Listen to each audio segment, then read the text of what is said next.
Clean Sweep. War of the Submarine. Book 3.5. Written by R.G. Roberts. Narrated by A.J. Shuck. Chapter 1. One Last Shot. 29 September 2039. En route from the Strait of Malacca to Perth, Australia. World War III had been kind to John Dalton. Oh, not at first. He started the war on an admiral's staff in the kind of job that supposedly made an ambitious officer's career.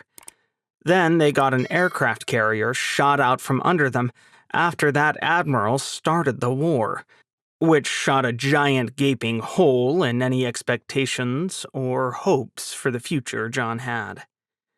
After that, he thought he'd be stuck on that miserable staff for the rest of the war. But a twist of fate, plus one supposedly up-and-coming captain freezing up under pressure, brought him to USS Razorback, where he'd done pretty well for himself. More than well, particularly during that last battle. John didn't believe in counting kills before he wrote his patrol report, but if his XO was right, Razorback had just smashed the American record for most enemy warships sunk in one patrol. Come to think of it, he really should get to writing that patrol report. They were a day out of the Strait of Malacca, and it was overdue. But John had always sucked at administrative crap. His eyes drifted to the calendar over his desk. His least favorite admiral was running for the Senate next month. Heaven help him, John was afraid McNally would get in. But that wasn't John's problem. The War of the Submarine was. That was a problem John could deal with. Much better than some of his friends, sadly. Charlie Buchanan, his old academy classmate, had ridden New Hampshire to the bottom. Ken Partridge, a former shipmate, went down in Delaware. He'd gotten half his crew off, but the last anyone saw of Ken, he'd been trying to save a sailor with 2 broken legs. Jenna Weinberg, who'd been John's own XO when he commanded Ciro, sank 2 frigates before a third got her and Drum with depth charges. The list went on. Friends and acquaintances, along with a few people he outright hated. All of them with boats sunk or dead, but usually both.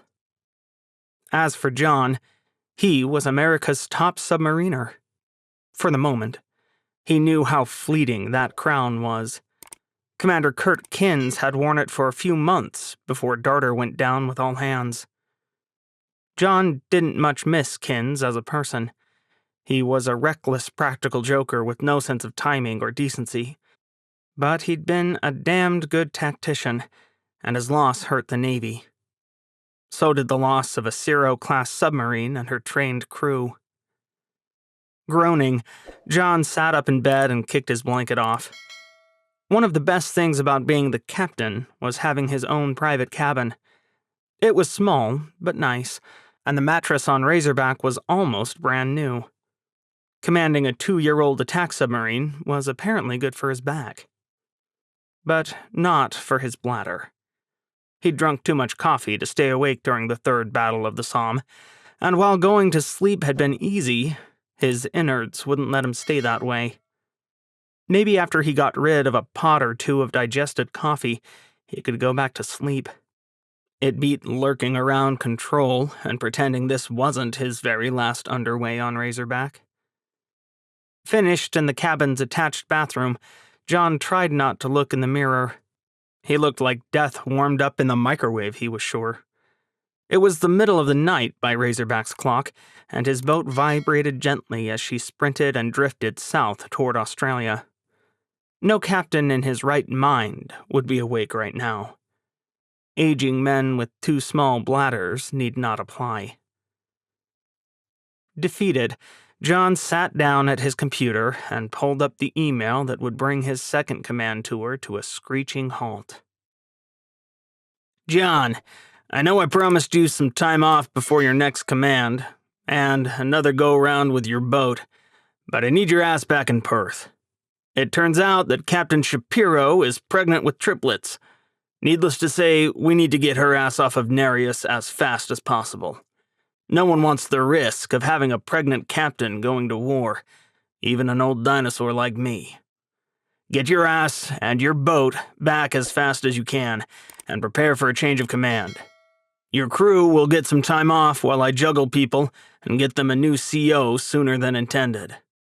Well done in the Somme. Good hunting on the way home. Marco. Reading it for the 5th time filled him with a mixture of trepidation and joy. On one hand, it was damned nice to be recognized as capable and desirable in a professional way by the commander of all submarines in the Pacific and Indian Oceans. Vice Admiral Marco Rodriguez, known affectionately as Uncle Marco in the fleet, didn't suffer fools at all, and he sure as hell didn't handpick anyone for command that wasn't capable. Knowing he'd been singled out to advance his career made him flush with pleasure. Still, he'd hoped for a little more time. Rubbing his eyes, John stared at the screen and wished for another month. Maybe 2. But damn, triplets weren't going to wait, and no one wanted a pregnant mom underway during wartime. That was just a stupid risk to take, and Uncle Marco wasn't an idiot. The second email from ComSub Pack, however, had been less expected. Yet it made John grin from ear to ear, knowing he was leaving his boat in good hands. So it was time for John to step up. USS Nereus was waiting for him, and while a submarine tender wasn't as sexy as an attack submarine, it was the next rung on his career ladder.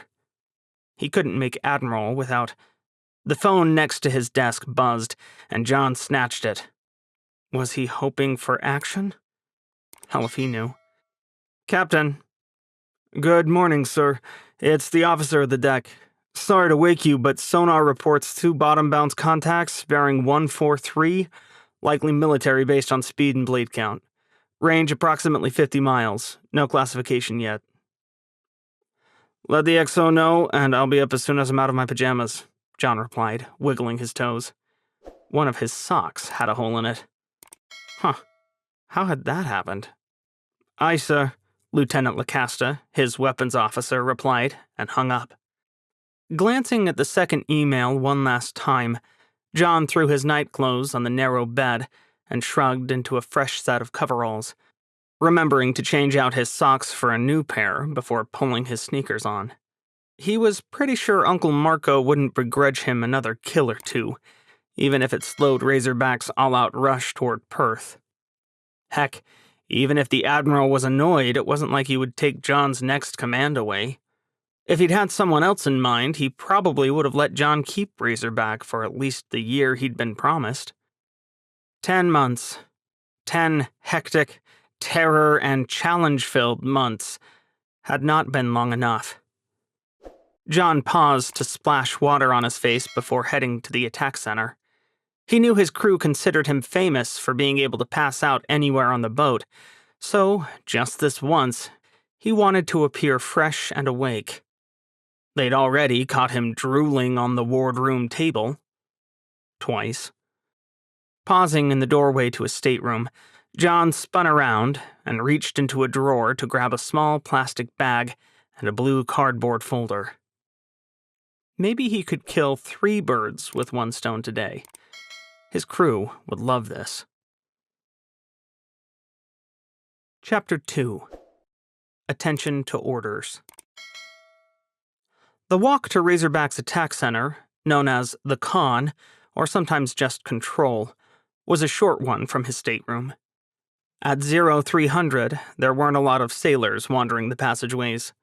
Everyone on watch was on watch, and the cooks were done with midrats and just starting to bake bread. But he paused to greet everyone he saw. John loved leading sailors. He particularly loved this crew.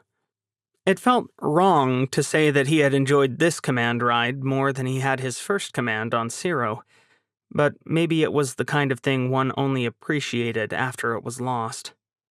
He felt that keenly now, with the clock ticking down to when he would have to hand his beautiful submarine to his successor.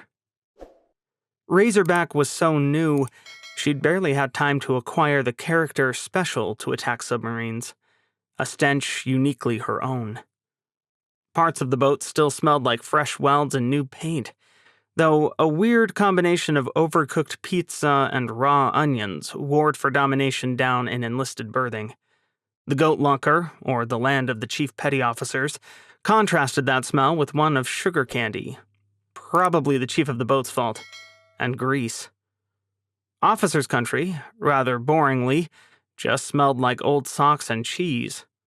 Someday, Razorback would merge all those smells into something truly grotesque, at which point she would no longer be considered a new boat and would just be part of the fleet. John had hoped to be in command when that day came, but he knew what they said about hope and military courses of action. "How are we looking, Jimmy?" he asked Lieutenant LaCasta as he walked in. "Sonar's refined it a little now that we slowed for our scheduled drift pattern, sir," Jimmy LaCasta replied. "Range looks like 60-plus miles, likely on a parallel course to ours toward Perth." "That's interesting." John glanced at the plot, frowning. Perth, Australia was the largest Grand Alliance base left in the Indian Ocean. Besides a few places like Christmas Island, which changed hands every few months, the Alliance didn't have a lot of footholds out here. Australia remained the safest port of call, a fact that probably wouldn't change even though Razorback helped win the Strait of Malacca back just the day before. The Indian Ocean was a big damned place, and the Freedom Union, officially known as the Union for the Freedom and Prosperity of the Indian Ocean, had too many footholds. France, to the surprise of many, still had colonies in this part of the world. India was obviously the 1,000-pound heavyweight in their own backyard, particularly given how undersea exploitation exploded their GDP in the past decade and a half. And Russia? Well, Russia always wanted more, as evidenced by their greedy actions as the century rolled on. While France and India started the war by seizing independent and alliance-aligned underwater stations, Russia went for the gold and slammed the Japanese Navy into the Stone Age. Then they took most of Japan's stations and northernmost islands for good measure. That left Australia and the surrounding territories as the safest place for Alliance ships and submarines to base out of, including Razorback. John sighed. "Are we sure these guys aren't friends?" "Sonar, Khan, do you have tonals on the contacts yet?" LaCasta leaned into the intercom speaker to ask. "Khan, Sonar, we were just about to call you. Both matched straight across the board to Gorshkov's super frigates, brought to you courtesy of Mother Russia." "The Russians are getting ballsy if they've come all the way down here," another voice said. John turned to face his XO. Lieutenant Commander Patricia Abercrombie was a tall woman, with dark skin, green eyes, and magnetism to spare. Like John, she came from a Navy family, though her terrifying mother, who John had only met once, was a former Surface Command Master Chief Petty Officer. Her brothers were in uniform too, one on Gerald R. Ford, the carrier, and another a missile tech on the boomer Columbia. Pat was also the best damned XO in the Navy. She could finish John's sentences and knew his tactics cold. Every success he'd had was at least 50% due to her. They made an amazing team, and he would be sorry to leave her behind. "I agree it's a bit frisky," he shrugged, "but it's also like they're giving us an early Christmas present by approaching like this." "Only because we're off the normal approach to Perth, sir," she replied, gesturing at the plot. "If we were further west, like most boats, these guys would be sailing through quiet waters." John stroked his chin, nodding. "They're not accounting for us taking the Strait of Malacca back." "To be fair, it's been 36 hours, Pat shrugged. "I'm still getting used to the idea, and we were there." Several people in control snickered. Most grinned. Razorback had made history in the way she blasted through the Somme like a bull in the proverbial china shop, sinking everything in her path and setting that new record for enemies sunk in a single patrol. Everyone felt good about that, particularly with a few weeks' liberty in Perth on the horizon. Same. John leaned over the plot to manipulate the cursor. Looks like an intercept course puts us in range in about an hour and a half if we turn toward them at 16 knots. Don't feel like turning and burning today, Captain? Lacasta asked with a grin. John chuckled. I think we stressed the reactor enough yesterday. He glanced at the clock and shook his head. Okay, Wednesday, whatever. You want to go to battle stations now or wait a bit? Pat asked. Now's smarter, in case they change course or do something dangerous. John gestured vaguely. But let's ask Suppo to pop out some bagels or something so everyone can eat in the meantime. I'll give him a call. The minutes ticked by slowly as Razorback went to battle stations and the cooks handed out fruit, bagels, and red bug juice, the sort of strawberry-flavored staple of a submariner's drinking life. John wasn't very hungry, but he tore off a bit of bagel and munched on it anyway, watching his crew joke and smile as they got ready to face yet another enemy. 13 torpedoes left. You think that's a lucky number? Pat asked after most people had finished their impromptu breakfast. It is for you, John grinned. Beg pardon? She cocked her head. I got an email this morning. Last night? John shrugged. Whatever. But it means you, Madam Abercrombie, are now Commander Patricia Abercrombie as of about 12 hours ago, if I'm getting my time zones right. Pat's jaw dropped. But I'm not in zone for promotion until next year. As Uncle Marco would say, welcome to the consequences of your actions. John gestured her closer. Come on over and suffer your just desserts. Way to go, XO! The chief of the watch pumped an arm from the forward port corner. Several other sailors and officers voiced agreement, grinning as Pat crossed the space to stand in front of John. That was when he reached for the folder he'd carried into control. Attention to orders, he said, and everyone not manning a station snapped to attention. Promotions were one of the few times Navy sailors actually stood on ceremony.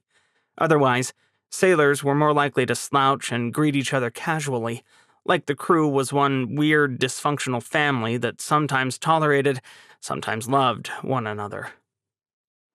The President of the United States, acting upon the recommendation of the Secretary of the Navy, has placed special trust and confidence in the patriotism, integrity, and abilities of Lieutenant Commander Patricia Abercrombie. In view of these special qualities and her demonstrated potential to serve in the higher grade, Lieutenant Commander Abercrombie is promoted to the permanent grade of Commander, United States Navy, effective 30 September 2039, by order of the Secretary of the Navy. Pat's cheeks were red, but John could see his crew grinning. It so happens that I happen to have a few old commander ranks lying around. Does anyone have a Gerber to cut off the XO's current ones? I got your back, sir. Master Chief Carey Uffington stepped forward, brandishing a Gerber, the favorite multi-tool of sailors Navy-wide. Unfolding one of the knife tools, that version seemed to have 3 or 4 blades, Uffington carefully slid the knife under the edge of the cloth rank sewn onto Pat's coveralls. John watched, wearing a crooked smile and holding his old metal rings.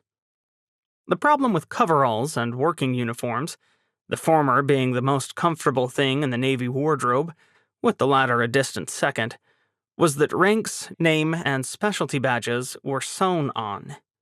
Oh, it made them easier to launder and nap in, but promotion ceremonies got annoying, particularly on the rare occasion you got to surprise someone. He supposed war was good for something, wasn't it? Uffington freed both cloth golden oak leaves from Pat's uniform in under a minute, handing them to her so she could slip them in a pocket. John winked. Ready? You bet, Captain. All right. Raise your right hand. John matched actions to words, and Pat did the same. Repeat after me. I state your name. I, Patricia Marie Abercrombie. She repeated the oath after John, line by line, as the rest of the crew watched and grinned. It was the same oath every officer took, at every promotion. But somehow the words weighed more during wartime. I do solemnly reaffirm that I will support and defend the Constitution of the United States of America against all enemies, foreign and domestic, and that I will continue to bear true faith and allegiance to the Constitution and the country whose course it directs, and that I take this obligation freely, without any mental reservation. So help me God. John dropped his hand and held it out for Pat to shake, which she did, grinning from ear to ear. "Thank you, Captain," she said. "The pleasure's all mine, Pat. It's well deserved," John smirked. "But I'm not done with announcements just yet. Let me grab the 1MC. Pat's eyes flicked around. "Is anyone else worried?" "Deeply, ma'am," Lieutenant Lancaster replied, his eyes dancing. "Traitors, all of you." John waved a hand before grabbing the microphone for the boat's general announcing system. "Razorback, it's the captain. I know we're on the hunt right now, but since we have some time before the enemy obliges us with their presence, I thought I'd make time to promote the XO. So the next time you see Commander Abercrombie, offer her your congratulations." He could hear a few cheers, despite the closed door to control, which made John's smile grow. Pat's proud expression warmed his heart even more, too. Damn, he was proud of her. Pat had been a consummate professional when John came on board, but he liked to think he'd shined up her tactical skills even more. "But there's one last thing. I know you've all been wondering what happens when we get to Perth. My change of command is on the horizon, much sooner than I anticipated. Leaving Razorback is going to be hard, no matter how I do it. But now I know I'm leaving her in good hands. Our mystery is solved today, ladies and gents. Razorback's next commanding officer will be no one other than our very own Commander, Patricia Abercrombie."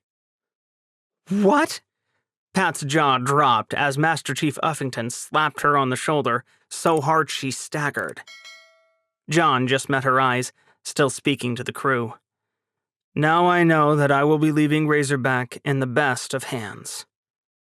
"Captain," Pat's voice was a whisper, almost impossible to hear over the crew's celebrations. "I know I passed my command qual, but I hadn't dared hope."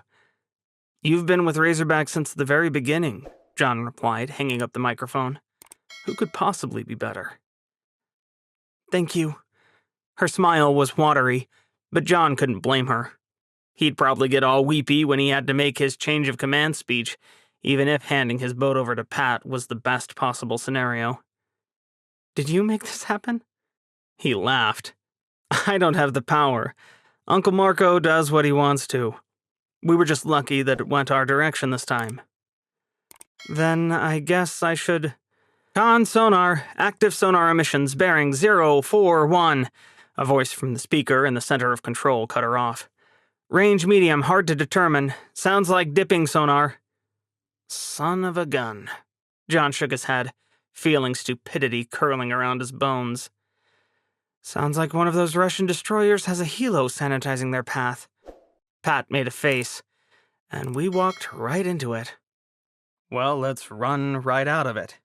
Time to drop the stealth and get them before they get us."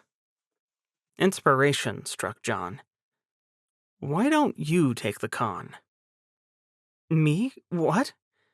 Pat cocked her head, narrowing her eyes like he was speaking Swahili.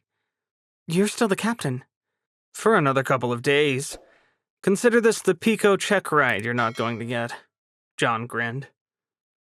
"Sir, if that helo has a torpedo on board—" "Evade it." John figured the helicopter couldn't shoot from their range, or they'd have done it already. But Pat had a good point.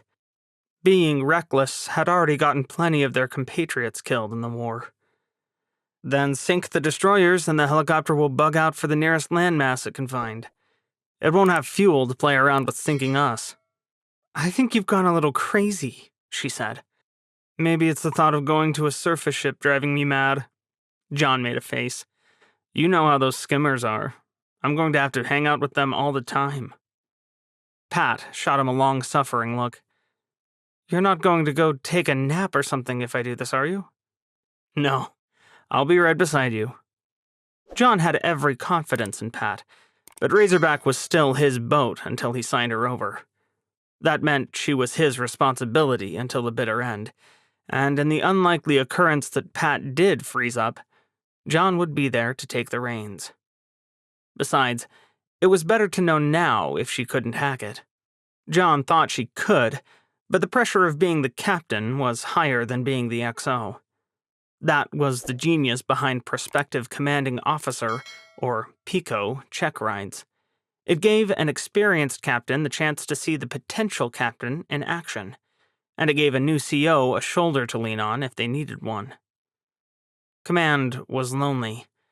John knew that better than most, having now succeeded captaining 2 attack subs, one in war and one at peace. Command at war broke a lot of people. Responsibility for all those other lives, and having the power to kill so many more, was both a terrifying and heady feeling. Not everyone was suited to command, and that was all right, as long as they didn't drag others to the bottom with them. Chapter 3. First Shot. Pat squared her shoulders. This is the XO. I have the con. The XO has the con, Lacaster replied. Sonar con, bearing to Russian destroyers? Pat asked. Con sonar, 076 and 079. Con I, left standard rudder all ahead flank for 40 knots. Pat glanced at John. You think any faster is a risk with that helo up there? I think we've already shot off our missiles, so the only option is to get in close and fast, he shrugged. Trying to lose a helo takes all day. I think turning and burning in is the right choice. The only good thing about dipping sonar is that it can only be in one place at a time. Pat's smile turned grim. So if we get out of its range, the helo's going to have to pull it in and reset. By which point you'll have wiggled onto a different heading, and they might not find us again. John smiled. Good thinking. John did some quick mental math. Razorback speeding up to 40 knots meant the rate of closure with the destroyers was 56 knots. At their range, that decreased the intercept time to right around an hour.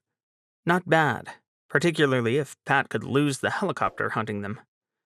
His XO, soon to be his relief, did have a good tactical mind. In fact, John was pretty sure Pat was sneakier and less conventional than he was. She reminded him of Alex Coleman sometimes. Wouldn't those two have made a great pair? In a just world, Alex would have gotten a boat like Razorback instead of getting saddled with Jimmy Carter. Having Dick O'Kane's famous cribbage set on board didn't make up for Jimmy Carter's advanced age, or the fact that she was 6 inches from being turned into razor blades. John was old enough to remember when Jimmy Carter had been the plum command in the attack sub community. He'd tried really hard to get orders to the boat as a department head, but the timing didn't work out, and he ended up on John Warner instead. Things worked out in the end, and he met one of the best friends he'd ever have. But it still sucked now that the same best friend had been screwed over by Big Navy and sent to the land of the dead on Jimmy Carter, particularly since he had George Kirkland with him. Kirkland had been navigator on Razorback before Lacasta, and sailors still told stories about Kirkland's micromanaging ineptitude. Jimmy Lacasta was popular solely on the basis of not being Kirkland, though his competence and good humor also won the crew over. Shaking himself, John refocused on the situation at hand, while Pat drove Razorback in for the kill. Her best tactic was the one they already discussed, corkscrewing around their base course to force the helicopter to lose track every time it pulled its dipping sonar out of the water to change position. Obviously, the helicopter was communicating with both destroyers, because once Razorback entered RGB-60 range, the destroyers started launching rocket-propelled depth charges at where they thought the enemy submarine was. Neither destroyer slowed, however. Were they eager for a kill? Judging from the amount of ordnance they were happy to throw into the water, John thought they were. "Nice job," he said quietly. "You keep chasing salvos, and we just might kill them before they even get a piece of us." "That's the idea." Pat flashed him a smile. "I was reading some World War II patrol reports, and it seems like what they did with gunfire works with depth charges, too." "Never occurred to me, but I like it." John scratched his chin. "Remind me to write this one up and give you credit." "Better coming from you, sir. The egomaniacs might listen. You're on your way to the top, and everyone knows it." "By which you mean I've topped out. I'm done after this." John leaned against the chart table and crossed his arms. "This is your show from here on out, Pat." 45 minutes later, their luck ran out. Or maybe the Russians' luck came in. John would never figure that out, but it didn't really matter when a lucky shot of depth charges soared across the expanse between the enemy destroyers and Razorback, and bracketed the submarine. Razorback shuddered and shimmied, her lights flickering as pipes burst and water sprayed. Sailors leaped to repair the damage even as they staggered and struggled for balance. John shook his head as his ears rung, trying to clear out the fog and concentrate. To his right, Pat picked herself up off the deck. "Webbs, do you have a firing solution?" she asked. "Yes, ma'am. Longer range than preferred. Still 15,000 yards. "Damn." She glanced at John. "It's still too risky to shoot from this far out, isn't it?" "Honestly, I'm not sure. We've been getting in close out of habit, but now that we have the new torpedoes..." He gestured vaguely. "The game might be different against surface ships." Pat chewed her lip, and John could almost read her mind. The U.S. Navy had started the war with the Mark 48 Sea Bass torpedo, their old, reliable friend. Unfortunately, the Sea Bass was slower than the torpedoes their enemy fielded. While it had a bigger warhead, it still had to hit the enemy to kill them, and it often couldn't do that, unless a sub got into spitting distance before firing. The Mark 84 ASV, or Advanced Spearfish variant, however, was a different story.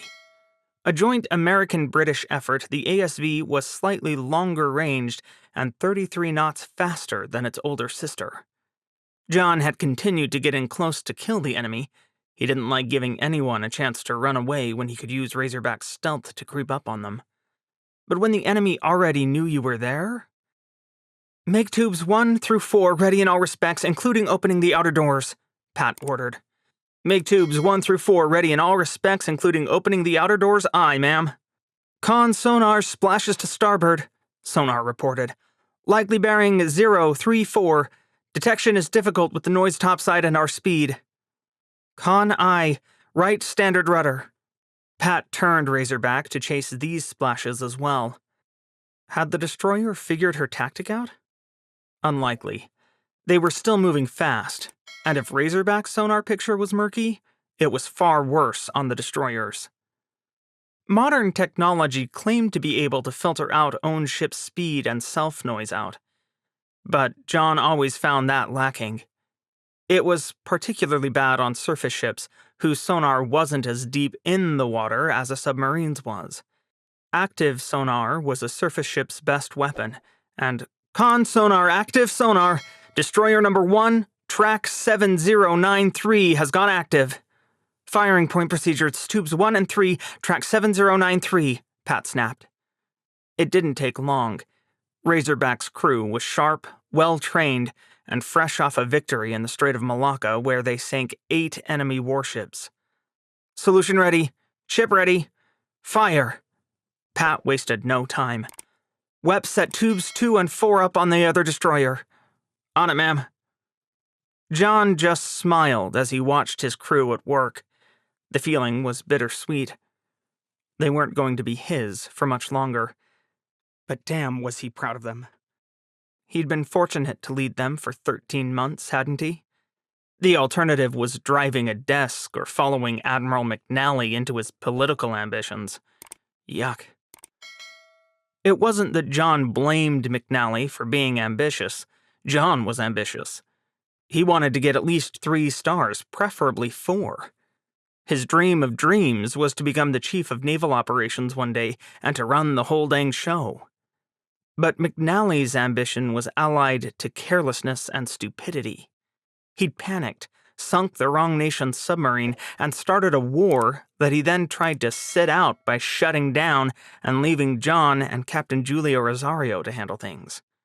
A couple thousand American sailors died that day, all because Jeff McNally couldn't wrap common sense and tactical aptitude around his ambition. John was well rid of him. "Tubes 2 and 4 fire," Pat's order brought John back to the present. "Tubes 2 and 4 fired electrically. 2 fish running hot, straight, and normal," sonar reported. "Very well." Pat glanced at John. "Why do torpedoes seem to go slower when you're the one who shoots them?"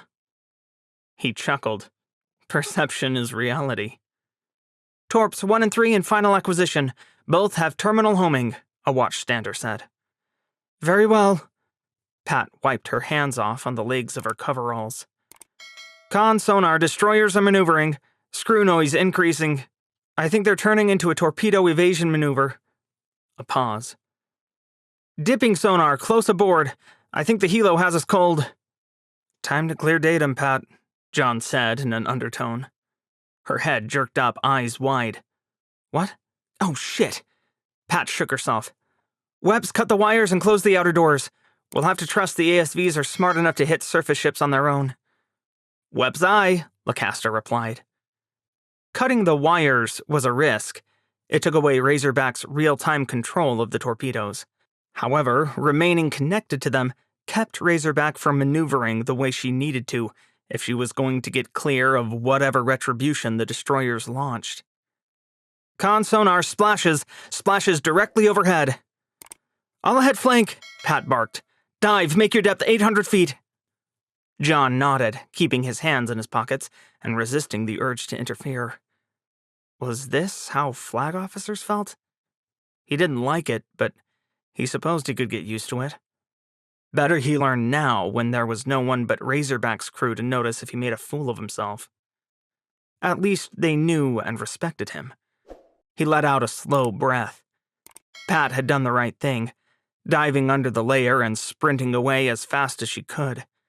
But everything depended on what depth those charges had been programmed to explode at, didn't it? Razorback trembled lightly as she picked up speed, racing for deeper water. John carefully kept his face blank. He wasn't sure if this was the tactic he would have chosen, but that didn't make it wrong. He'd just watched too many VDR recordings of subs that went down following standard American tactics to run for deep water when enemy weapons came their way. And once you were deep, the odds of any escape decreased with every foot of pressure. Boom! The first explosion came from astern and well above them. Razorback shuddered again, rattling and rolling with the blow. The second was further away, and the shockwave barely caught her spinning propulsor, but the third was closer. Close enough to feel the concussion through the hull, which took the blow like a champ but jumped up in the water by a few feet, making sailors and gear roll toward the bow. The stack of uneaten bagels took the worst of it, taking flight and plastering themselves against the forwardmost bulkhead. Cream cheese decorated the depth indicator before it dribbled off, seeping onto the deck plates. Master Chief Uffington swore, picked his ball cap up off the floor, and then helped the sailor at the helm refasten her seatbelt so she stopped flying out of her chair. "Hope everyone's secured for sea," Uffington grinned. "If they didn't do that before we left, they deserve to have broken gear." John glanced sadly at the bagels. He should have eaten one earlier, but he forgot in all the excitement of promoting Pat. "Maybe next time we get the bagels after the action, Captain," Uffington said, his voice mild. "Talk to the XO. She's the one who's going to make the next messy decision like that." John grinned to hide the pang in his stomach. Damn, he was going to miss this boat. "Con sonar, explosions on both bearings. It looks like we got both of them." Someone cheered. Pat's grin was huge enough to power the sun. "Well done, everyone," she said. "Now, boom!" "Shit! Did one of them get a last launch off?" Pat asked as Razorback buckled and the lights went off and then on again. Battle lanterns flicked on, then off, and then on again, bathing control in eerie yellow light. "Sounds like..."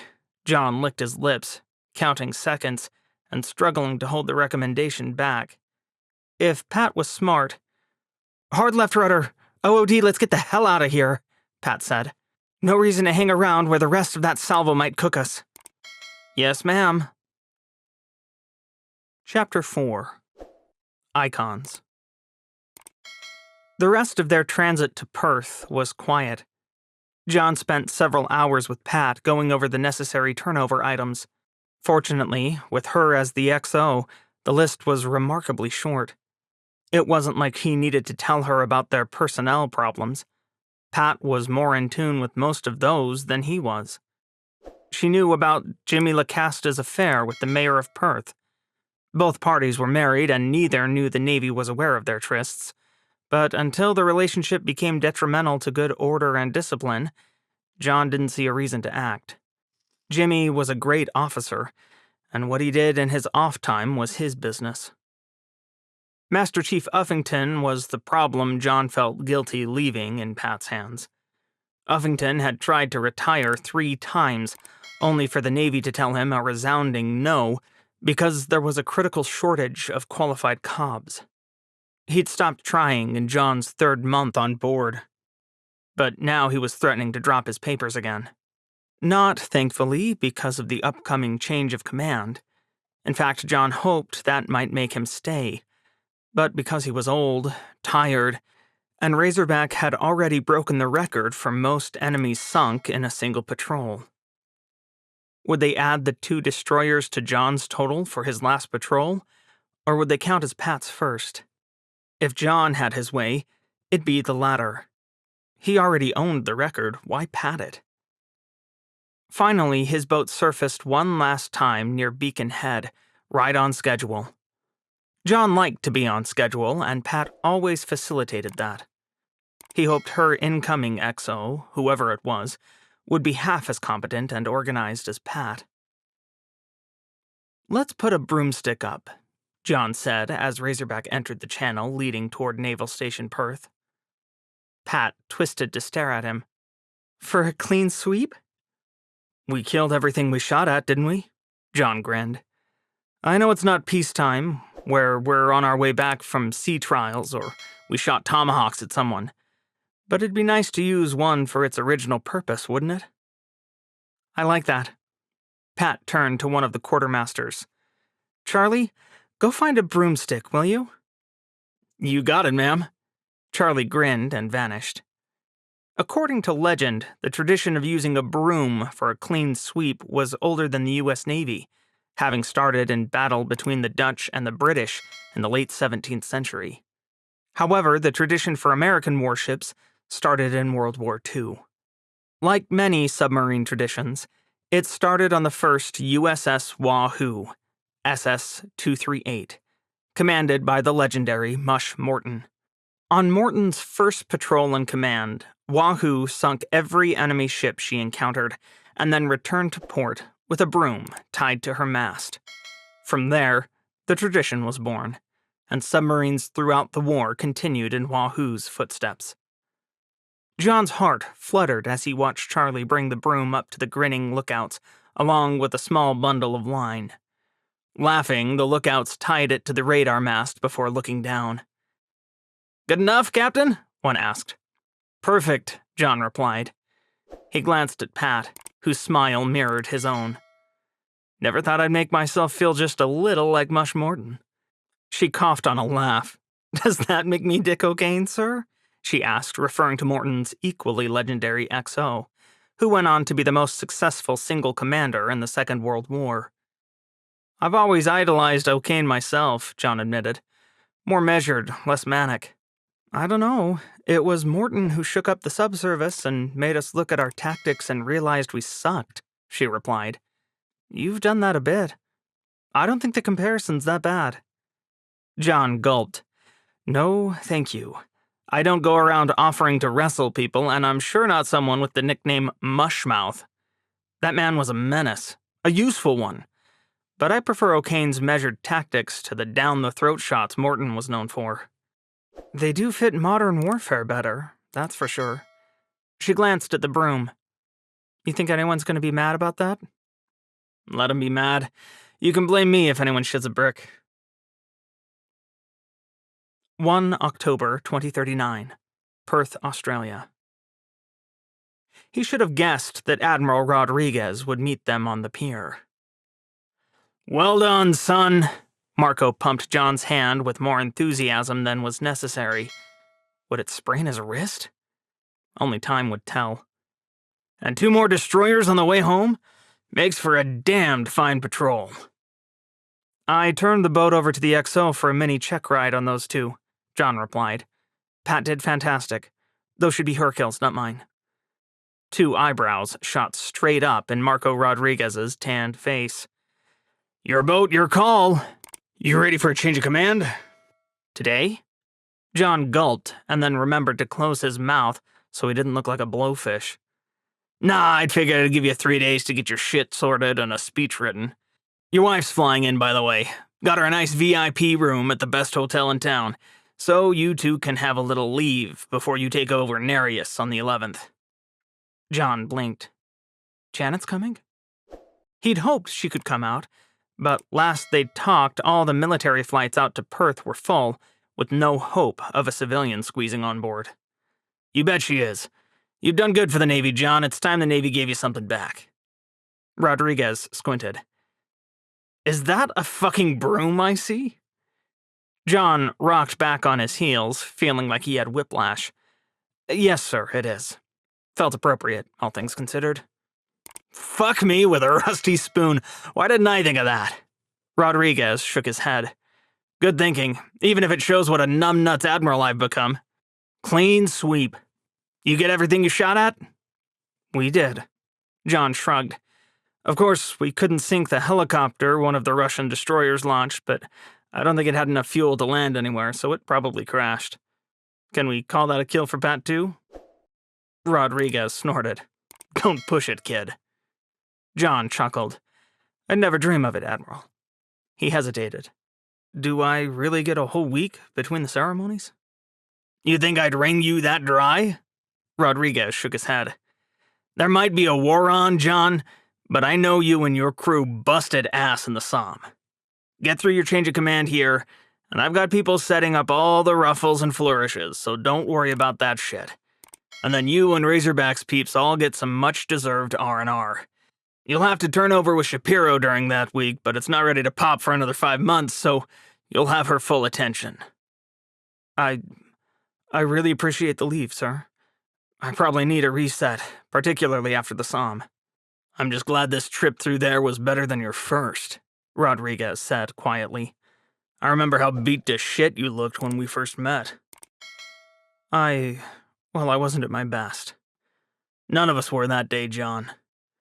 Rodriguez slapped him on the shoulder. Now go settle what you need to here, hang out with your officers, do your hail and farewell. If they got any fucking sense at all, they'll miss you like hell. They've got Pat. They're going to be in the best hands. John glanced back at Razorback, not liking the thought of giving her up in 3 days. Thank you for that, sir. I owe you one. If she's half as good as you, Dalton, you don't owe me jack. She might be better, John smiled sadly. She's definitely more creative. He took a deep breath. I know you're looking for a Mush Morton admiral. That's not me. I'm too conservative at heart.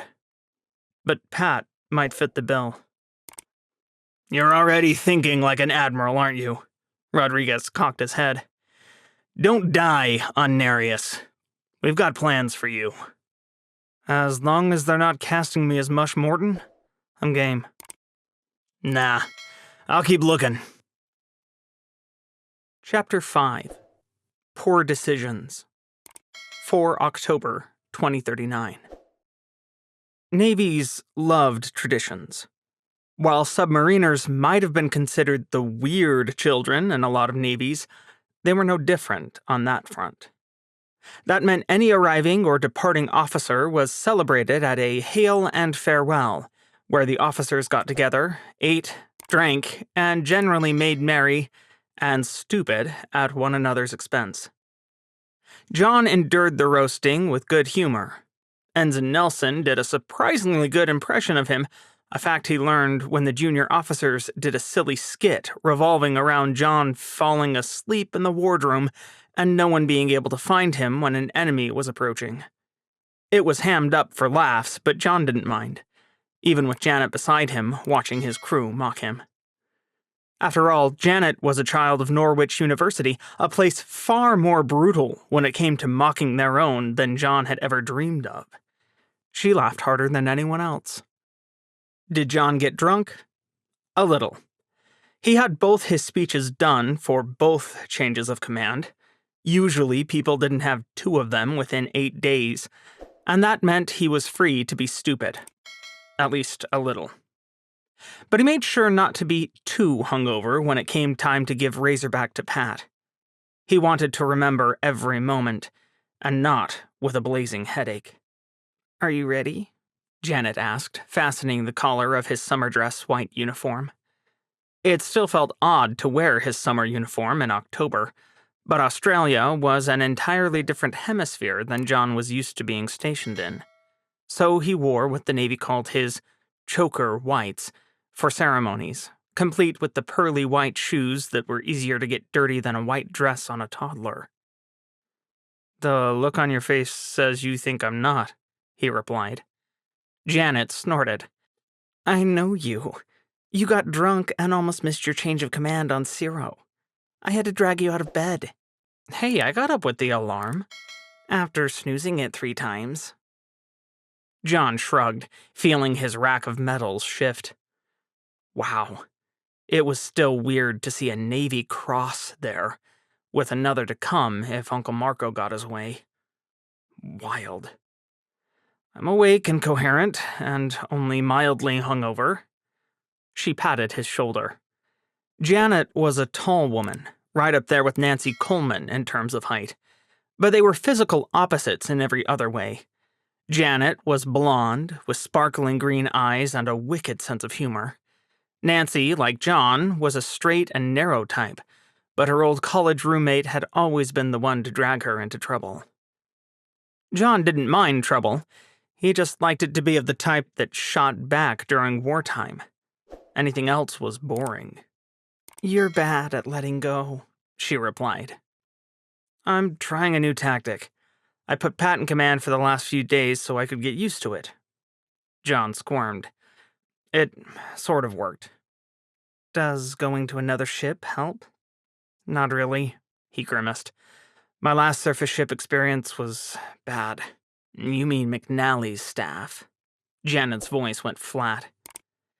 "And the battle that came out of his stupidity, yes." John swallowed hard and tried to distract himself by ensuring his ceremonial officer sword hung correctly at his left side. "The last time I was on a surface ship, it was being rescued off the one that sank out from under me. Not a great track record." "At least you won't be under McNally this time." She squeezed his hand. "No, he's running for Senate, and polls say he'll get in."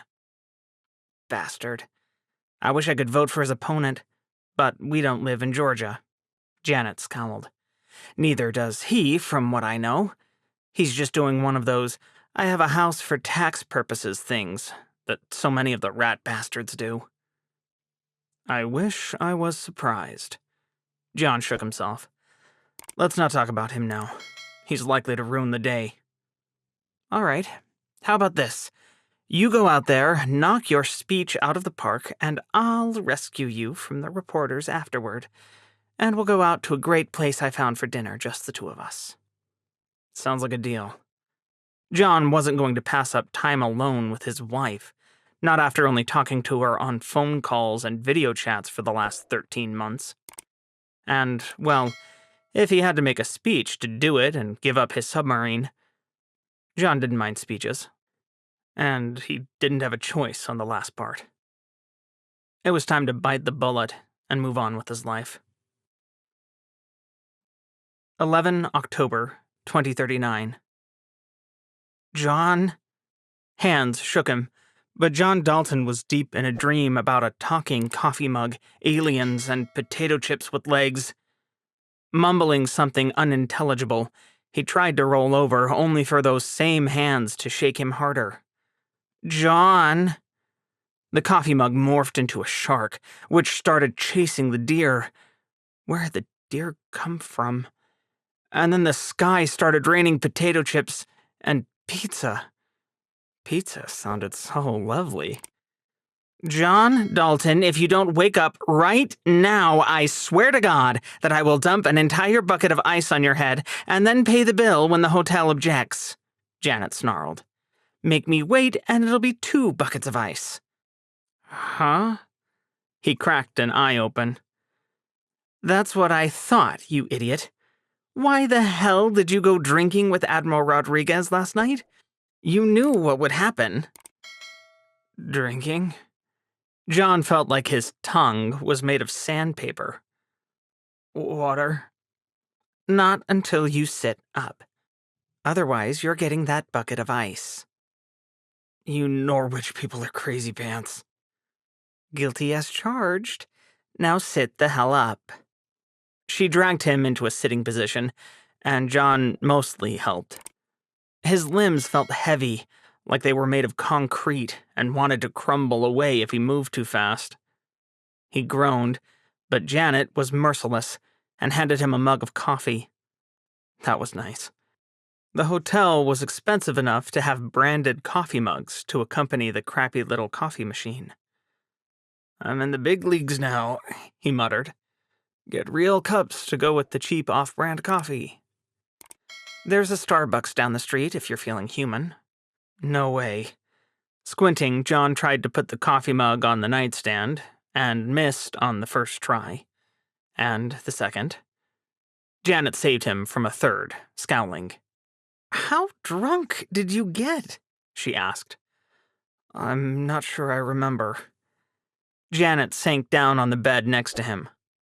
John, really? I know. Groaning again, John rubbed his eyes and wished he hadn't. It made his head ache. I haven't been this drunk since our 2nd anniversary. She snorted. No, you mean the party you went to the day after our anniversary. Hey, it was with your friends. John winced. Raising his voice made his head hurt even more. I don't remember much, but I know Uncle Marco drank me under the table. I'm so sorry? He's a 3-star, Janet. Old. Says the guy bucking for flag himself. She laughed and rubbed his back. We're getting old, John. Don't say that. Too late. With nothing left to say, John flopped back on the bed and drew a pillow over his face. Every inch of his body hurt, and the less he thought of his rolling stomach, the better. Leave me here to die. Sure, I'll just go take command of that subtender of yours. I'm sure they won't mind that I got out of the Air Force over 10 years ago, Janet replied. Your uniforms will look funny on me, though. Nereus will wait. John's voice was muffled under the pillow, but he didn't care. I need sleep. His stomach lurched like it was underway. Did it want breakfast or to vomit? John wasn't sure and decided to stay put. How in the world had Uncle Marco drunk him under the table? John remembered a laughing challenge from the Admiral, something stupid like, if you can't drink with the chiefs, you shouldn't stay in uniform. And then tequila. Lots of tequila. Marco Rodriguez was a hilarious son of a bitch when drunk, though. The man even did karaoke, which John remembered in fuzzy bits and pieces. Had Marco been singing songs from Hamilton? John just remembered him jumping all over the tiny stage in a drunken frenzy of music love. Then there had been something about elephants, but that was drowned out by vodka. Oh, it wasn't breakfast his stomach wanted. 10 minutes later, Janet wandered into the bathroom as John washed his mouth out for the 5th time. "Your change of command is in 2 hours," she said. "You'd better get in the shower." 2? John couldn't even make himself finish the sentence. He was too busy gaping like a dead blowfish. "Shower," she pointed. "Now." Chapter 6. Change of Command. An hour later, John was spiffed up in his choker whites, wearing every medal he owned and fighting back a pounding headache. He'd almost forgotten to put on his sword, an item he only wore on occasions like this, necessitating a run back to the hotel after he and Janet were 5 minutes down the road. Unfortunately, the gaudy thing was still there, and John strapped it around his waist without falling down. Then he headed into the crowd in front of USS Nereus, AS-43, the gargantuan submarine tender that would be his. This wasn't his first time visiting the ship, of course. He hadn't spent the last week drinking either. No, most of it was spent on Nereus, getting tours, meeting his future officers and crew, and going over trouble points, personnel, and maintenance with Captain Shapiro. They also did a stem-to-stern ammunition inventory, and wasn't that fun? John liked it better when he only had to account for 20-something torpedoes and a handful of missiles. But that was done. Most of the paperwork was signed, and he was ready to go. If only he could shake the raging monster ricocheting around in his skull. Fate, however, was not kind. The third person he ran into was Uncle Marco. John saluted, wishing he could wear sunglasses or at least pull his cover down over his eyes to shade them. "Good morning, Admiral. I didn't know you'd be coming." "And miss this?" Rodriguez's smile seemed normal. How was he not hungover? John felt like he'd been run over by the elephants Rodriguez babbled about when drunk. "I always ride along to make sure my manipulations work out right." "Is that what I am? A manipulation?" "Hey, try being the motherfucking chess master. It's headache-inducing." Marco gestured vaguely. "You goddamned lot keep calling me Uncle Marco like I'm Charlie fucking Lockwood, but I'm just trying to keep everything from falling apart. And keep as many of you alive as possible." That last sentence was delivered with a pointed look, and John swallowed as invisible needles swarmed his eyes. Damn sunlight. "That's why I'm here, isn't it?" He took a deep breath to steady himself. Drinking had been a terrible idea. "So you can hold up the example of someone who succeeded in command and survived?" "I did tell you not to get yourself killed. Glad you listened." John grimaced. I'm not sure how I feel about that." "Don't tell me your ambitions failed you now, son. I like you better when you're shooting for stars. Makes you predictable." "No, I still want to be an admiral," John chuckled, despite the rolling feeling in his gut. Well, I'm not really sure how much I like you playing favorites with me as the favorite." "You fucking earned it, so you'll sit down and take it." The stern glare was a far cry from the wild man singing karaoke the night before, yet somehow the mental images meshed together just fine. "We need your ass alive. You're lucky I didn't send you to the sub-school to teach." John shuddered. "Admiral, that is definitely not something you want me doing. Impressionable young people are not my thing. There's a reason I don't have kids." "I was going to send you to teach captains, not kids, Dalton. Don't get your panties in a twist." "It's nice to know you're not—" Oh shit, sorry. That's the hangover talking. John shook himself before he could call a 3-star admiral a dumbass. They weren't drinking now, so he needed to mind his tongue. Rodriguez threw back his head, hooting with laughter. "I can see why no one trusts you around kids. He shoved John's right shoulder none too gently. "Go on, get with the new crew and talk to Captain Shapiro before she keels over and has the triplets."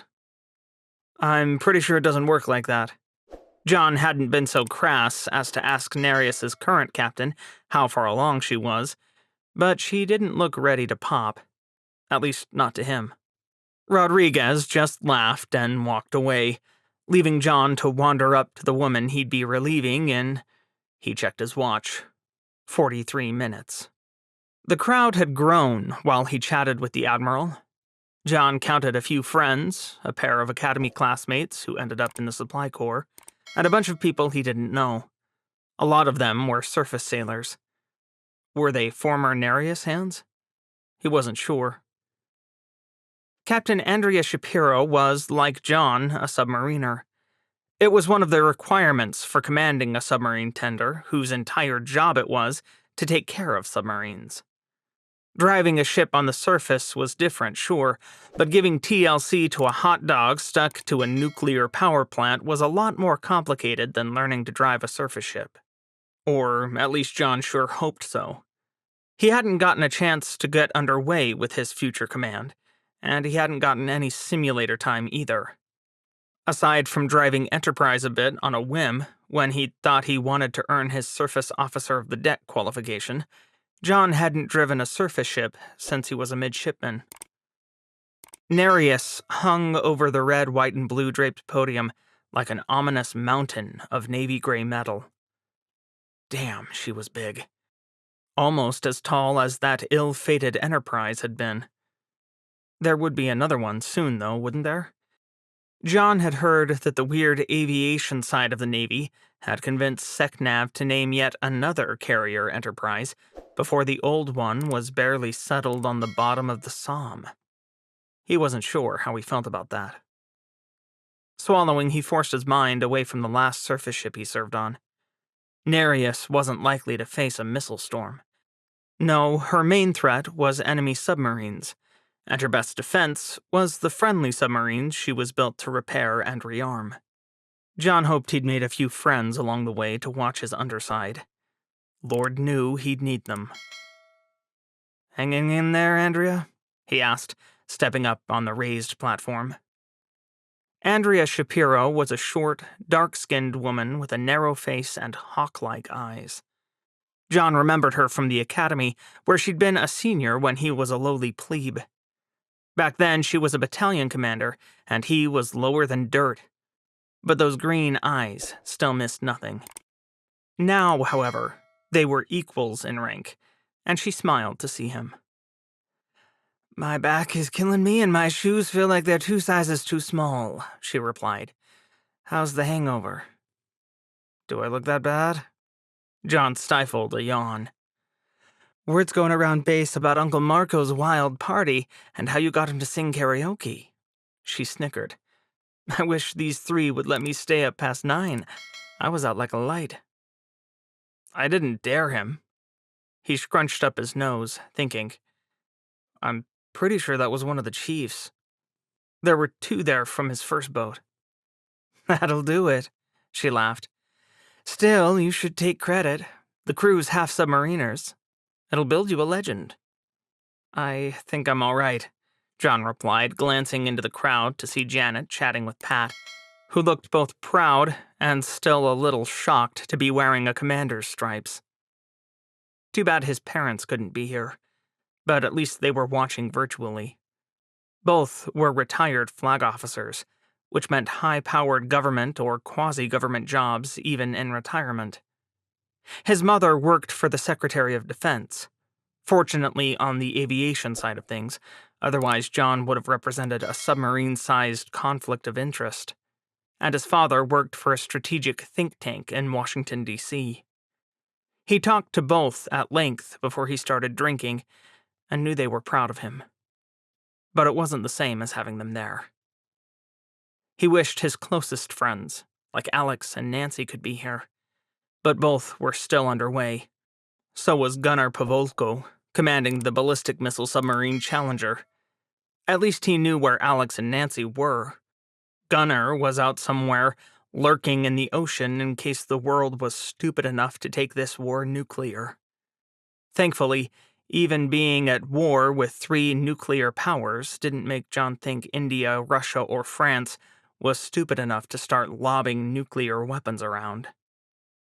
Once you started that, you could never go back. Janet caught his eye and winked, so John forced his mind off of strategic matters and back to the change of command.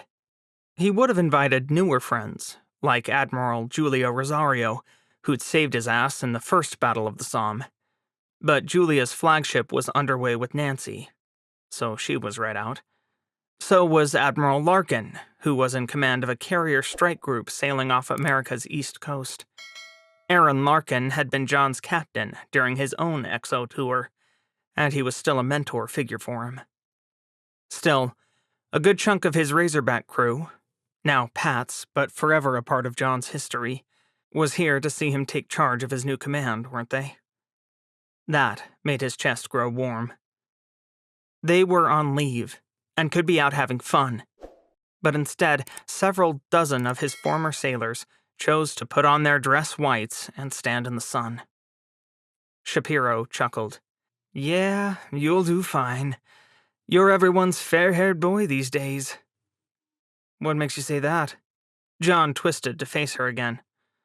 You're the man of the moment. Broke Kurt Kinn's record for most enemies killed in one patrol, and lived to tell the tale.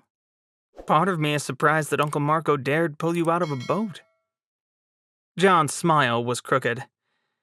There was a lecture about not dying in there. He seems to think we have an expiration date. I'm not sure he's wrong. Her eyes drifted to the middle distance, staring at something John couldn't see. We pick up a lot more survivors than we repair battle-damaged subs, John. Have you dredged anyone out of the water yet? I can't say I have. Whichever side they're from, it's not pleasant. She grimaced. No one escapes a sinking submarine without losing someone or something. They've all been dark places. I can't say I enjoyed the swim after Enterprise went down, but I was blown free. John swallowed, his voice dropping to a ragged whisper. A submariner didn't need much imagination to picture a concussive blast and water rushing in as the lights vanished, leaving you in a dark tube with 100 of your closest friends. Not quite the same. No, I don't think so. He shook himself. This is a lovely conversation to have today. I should ask you about your future. You going home? Yeah. The Navy says they want me stateside. Something about high-risk pregnancies, war, and my husband threatening murder. Not necessarily in that order. She smiled again. He says he'll knock me out and drag me on a plane if he has to. That's, ominous. Not as bad as you think. He's a neurologist, good with chemicals, and has a medical degree to prove it. Well, then I bet you'll be glad for a break. John hadn't thought of what he'd do with one since he'd rushed into the war. Nereus was so much lower key than Razorback that it had to be like a vacation, right? Shapiro shrugged. My first command tour wasn't nearly as hectic as the one you just finished. I got off Alaska before the war started. Had she shot at anyone? Had anyone on Nereus? John thought it was impolite to ask her on her way out, but he'd have to talk to the XO later. He didn't intend to run around with his new and meager guns blazing, but it was good to know if they worked. After all, he was well aware of what the Navy called preventative maintenance. The Navy loved taking apart perfectly working pumps to check if they worked right, and then putting them back together again, with the inevitable result being that the pump didn't work as well as it did before a sailor started fiddling. Yeah, wartime had killed a lot of bad habits, but that one still lingered. John reminded himself to check on the beans, bullets, and band-aids. That was the best way to keep his ship and new crew safe. Looks like it's time, Shapiro said when he didn't reply, gesturing to where her, soon-to-be his, XO, had stepped up to the speaker's podium. John grimaced. Pity he couldn't take any more pills for his headache. There were going to be a lot of speeches today. There always were at change of command ceremonies. The unfortunate part was that he had to go last, which meant he had to stay awake through all of them. His new crew also needed to see him looking professional, not like some bum drooling and asleep with his head on a table. They'd see that side of him soon enough. He didn't normally mind speeches. They were just part of the game, the price of moving up in the Navy. But with a herd of buffalo tromping around inside his skull... Nah, John was sure he'd be fine. He'd faced enemy ships and submarines at war. How much worse could a speech be?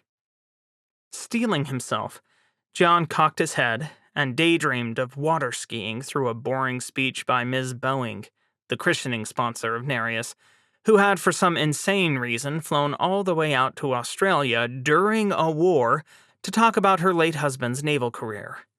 Normally, John would feign interest or actually find something intriguing in the speech itself, but today his hungover brain just couldn't get past a civilian getting on a plane to talk for 15 minutes, 5 past her time limit, during a war. He hoped she had family out here or something. Otherwise, it was a remarkably stupid move. Was that a bad omen? Admiral Rodriguez was much more entertaining. He skipped the honor and glory of service crap and went straight to highlighting Andrea Shapiro's career and time on Nereus before talking John up enough to make a comedian blush. His jokes were cleaner than usual, however, and John wondered if 3-star admirals rated speechwriters. Commsub Pack probably didn't he? Either way, the speech was funny and made the crowd laugh. Captain Shapiro was next, and she was boring by comparison. Though, as a submariner, Andrea probably expected that. She focused on thanking her crew and her family, and didn't put too fine a point on how her pregnancy forced her to leave the ship early. Then it was John's turn. Standing, he straightened his uniform and strode to the podium. The Australian sun was bright in his eyes, but at least he could look down at his notes for some of the speech to hide from it. John usually preferred to memorize speeches, but he hadn't had much time with this one. Writing it between engagements on Razorback might not have been the best idea, but it had been all he had. Then he got to the lectern, patted his pocket, and realized he'd left the stupid speech in his hotel room right next to Janet's extra purse. So much for notes. He'd have to rely on his memory after all. Ladies and gentlemen, Admiral Rodriguez, Captain Shapiro, Nereus sailors, friends and family, thank you for having me today. I know I'm an unfamiliar face. A few sailors snickered, given how John had toured Nereus no less than 5 times, while he and Shapiro conducted their rushed turnover last week. But I hope to rectify that quickly. Admiral Rodriguez talked about my combat records, so I'll just talk about, well, me. John swallowed. Why was his mouth suddenly dry? Oh, right, that was because he couldn't remember the smart words he'd written to come next. Improvisation wasn't one of John's strengths. Even tactically, he liked to plan everything well ahead of time, or at least as much as he could. John was too realistic to think that was always possible, but damn it, he had planned this speech. He just swung and missed. I guess you could call me a Navy brat, though I'm also an Air Force brat, courtesy of dual military parents who somehow made it work all the way to 30 years. Thankfully, they got out before I made lieutenant commander, and it got really awkward. I chose submarines at first because neither of my parents did anything like them, and I already had an engineering degree, so I figured how hard could nuke school be. That made all of his former officers from Razorback laugh. They knew him, and knew how much he sucked at doing anything that remotely resembled homework. John grinned. I didn't tell my parents that I almost failed out of nuke school. I was one of those kids on remedial study who wasn't allowed to go on Liberty for the last 2 months. And then the same thing happened to me at Prototype. It turns out that nuclear engineering is pretty different from electrical engineering.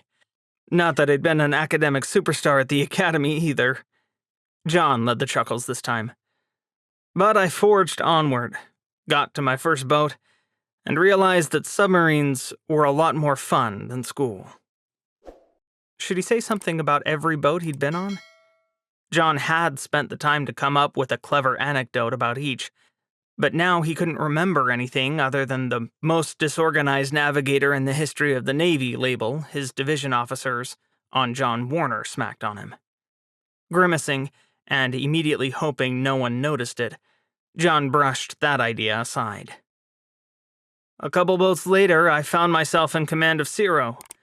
I wasn't her first commanding officer, but I was lucky enough to get her after all the kinks were worn out. I thought I was done with command after her, and then I moved on to Admiral Jeff McNally's staff, and the first battle of the Somme. No one quite hissed, but there were whispers and ugly looks on dozens of faces in the crowd. None of the nastiness was pointed at John, but a lot of people in the Navy lost friends that day, and since. History would forever record the first battle of the Strait of Malacca as the opening act of World War III, and John had been right next to Jeff McNally as his admiral lost his cool and fired at a submarine before properly identifying it. If a couple thousand Americans hadn't died that day, John would have said McNally got the spanking he deserved. Instead, McNally lived, 3 ships sank, and America marched into a war that was killing John's friends and colleagues left and right. That was a bad day, John said before he could stop himself. Maybe the worst of my life. But some of the Nereus sailors in the audience will be relieved that I learned a couple of things about surface ships while I was embarked on Enterprise. First of all, I learned that you guys don't like to be called skimmers. A few chuckles broke through the grief and memories. I also learned you really don't like subs calling you targets. Imagine that. More laughter. But the best lesson overall came on Razorback, the boat I didn't expect to command at all. See, I'd never really been on a tender before, except to visit one back in San Diego when I was a wee division officer. But on Razorback, we hooked up with a sub-tender several times, including Nereus, and you guys kept us alive when it counted. I know being on a tender isn't a glamorous job, but sometimes it's the people who quietly do what's got to be done that matter the most. In that written speech, the one that John left back in the stinking hotel, there were some pretty words about service to country before self and all those things he learned at the academy. But John's pounding head couldn't resurrect those sentences, so instead he forged forward more casually. Most of you are going to know your jobs better than I ever will. You're professionals, the best at what you do.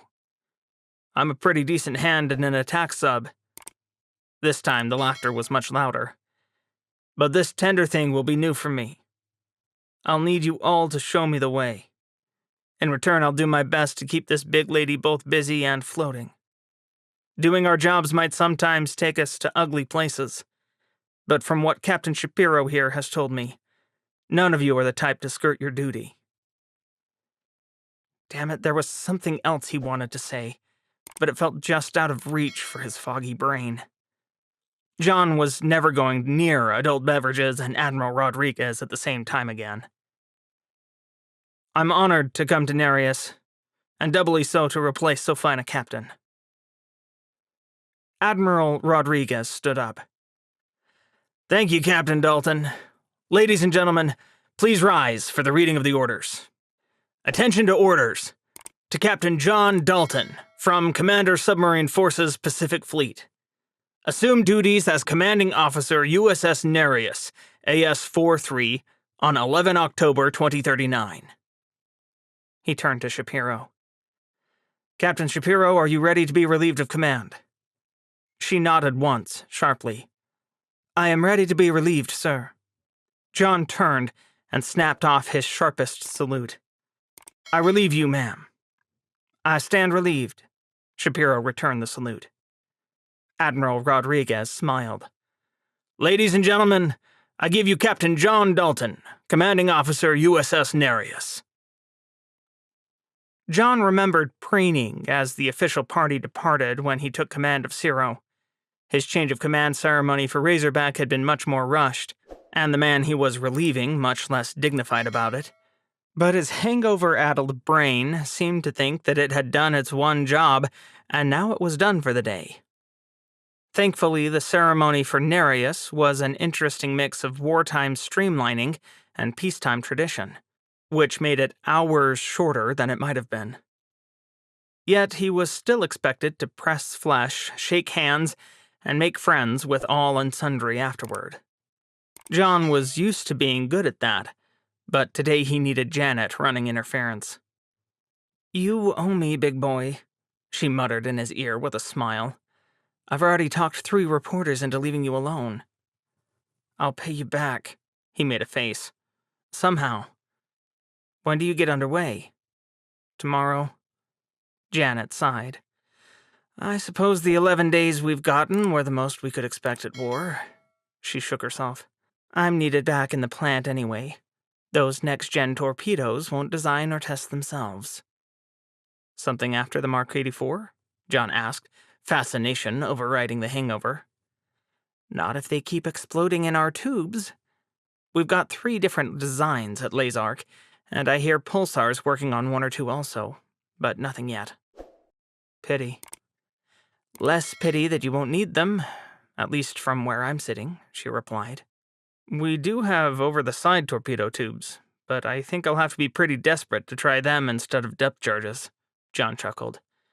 I'd rather use neither, of course. Nereus is not made to dance in harm's way. Janet eyed him. You'd better keep that in mind, mister. Hey, I'm not some glory-hounding fool. I only ever take calculated risks, and I don't like taking on fights I don't think I can win. Thank God for small favors, she sighed. At least we'll be able to talk more? Nancy says you should have good satellite connectivity on Nereus. Andrea said the same, so looks like we'll have to work out a schedule for calls. John felt a smile tug at his tired face. I'd like actually seeing your face and hearing your voice. Beats the hell out of emails. Beats the hell out of emails that get sent weeks after you write them, you mean? She punched him in the arm lightly. That's what I said, right? Come on, that 2-star admiral is gesturing us over, and you can't afford to ignore admirals. Janet pulled John toward his next social engagement, and he grabbed a soda off a round serving table along the way. Sugary drinks were a quick way to make his midsection grow past the Navy's antiquated height and weight standards, but John was pretty sure his Navy Cross would give him a pass on that. No one was going to kick the Navy's best submariner out because of a bit of belly, were they? Nah, there was a war on, and he knew how to shoot. Even if his new destiny was sitting in a lumbering tender, John still knew he was the best. Chapter 7. The Hunted. 12 October, 2039. If there was one thing John could get used to quick on a surface ship, it was seeing sunsets at sea. Sitting in a chair on the starboard bridge wing, with his feet up and watching the sunset was a new luxury, but one he was already in love with. Looks like our shakedown cruise just became something more, Captain. His new XO's voice made him jump. John turned to face Lieutenant Commander Arnie Quinn. Arnie was tall, and by which John meant really tall. A former basketball player at the Naval Academy, he was pushing 6'6", dark-skinned, narrow, and well-muscled, and he moved like a cat. He'd even gone pro for a year before an ankle injury took him out of the game for good. Though, from what John heard, he still dominated pickup games on base. Nereus's sports teams were some of the best in Perth, a fact that John found ridiculously pleasing. The fact that they wouldn't need John and his 2 left feet was even better. His sport at the academy had been sailing, which didn't require running fast or kicking balls. John loved the sea and hated running, so sailing had been the best possible option. "What happened?" John asked. "Sperry went down this morning, sir." Arnie scowled. "Sounds like that French fucker got her." A lead weight landed on John's chest. "Rochambeau?" "That's the one." Arnie was a surface warfare officer. In the Navy's infinite wisdom, the XO of a subtender was always a surface guy to balance out the submariner in command. It was probably a good idea. John didn't find driving Nereus too different from a sub on the surface, but radars and fire control and close-in defense weapons were things he had limited experience with. "So much for being free of him when I surfaced," John sighed. "Any survivors?" "They got picked up by HMAS Hobart this morning. They never saw Barracuda coming." Arnie's eyes narrowed.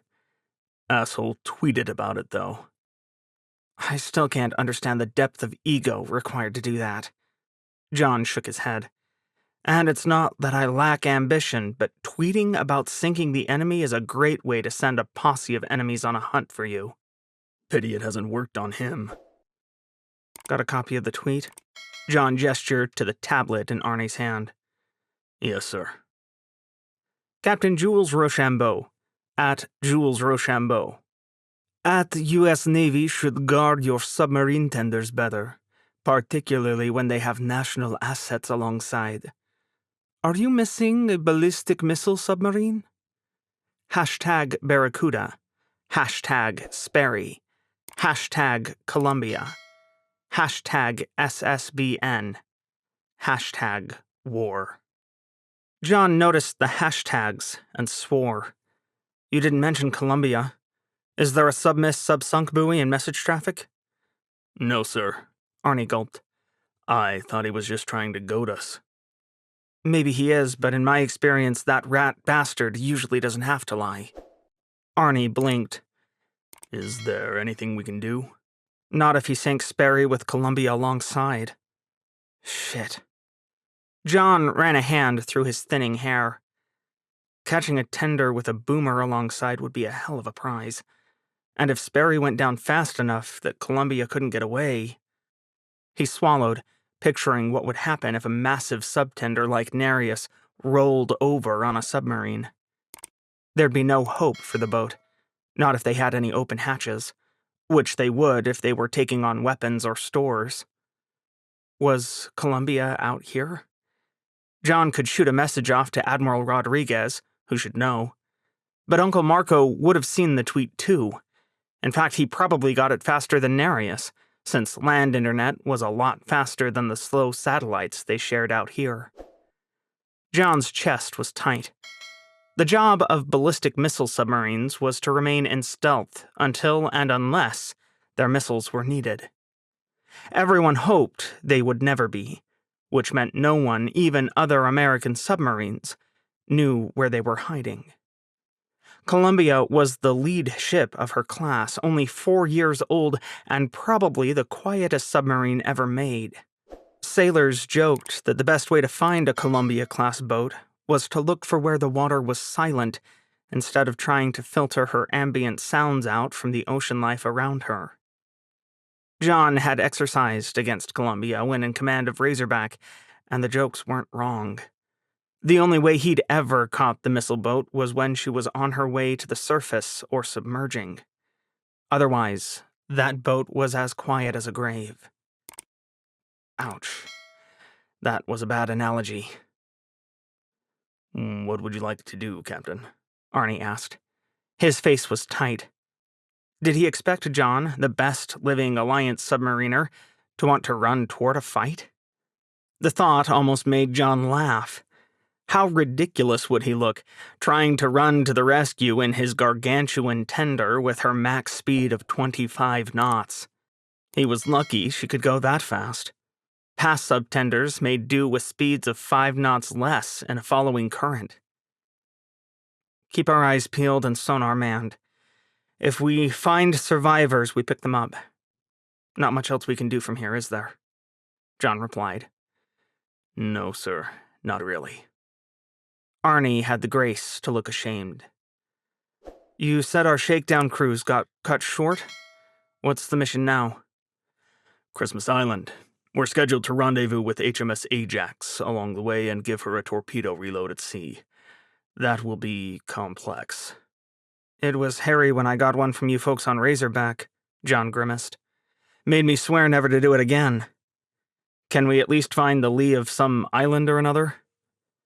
Not much between here and Christmas Island, sir. Of course there isn't. John sat back in his chair. Well then, in that case, and since the Brits like formality, send the captain of Ajax my regards and...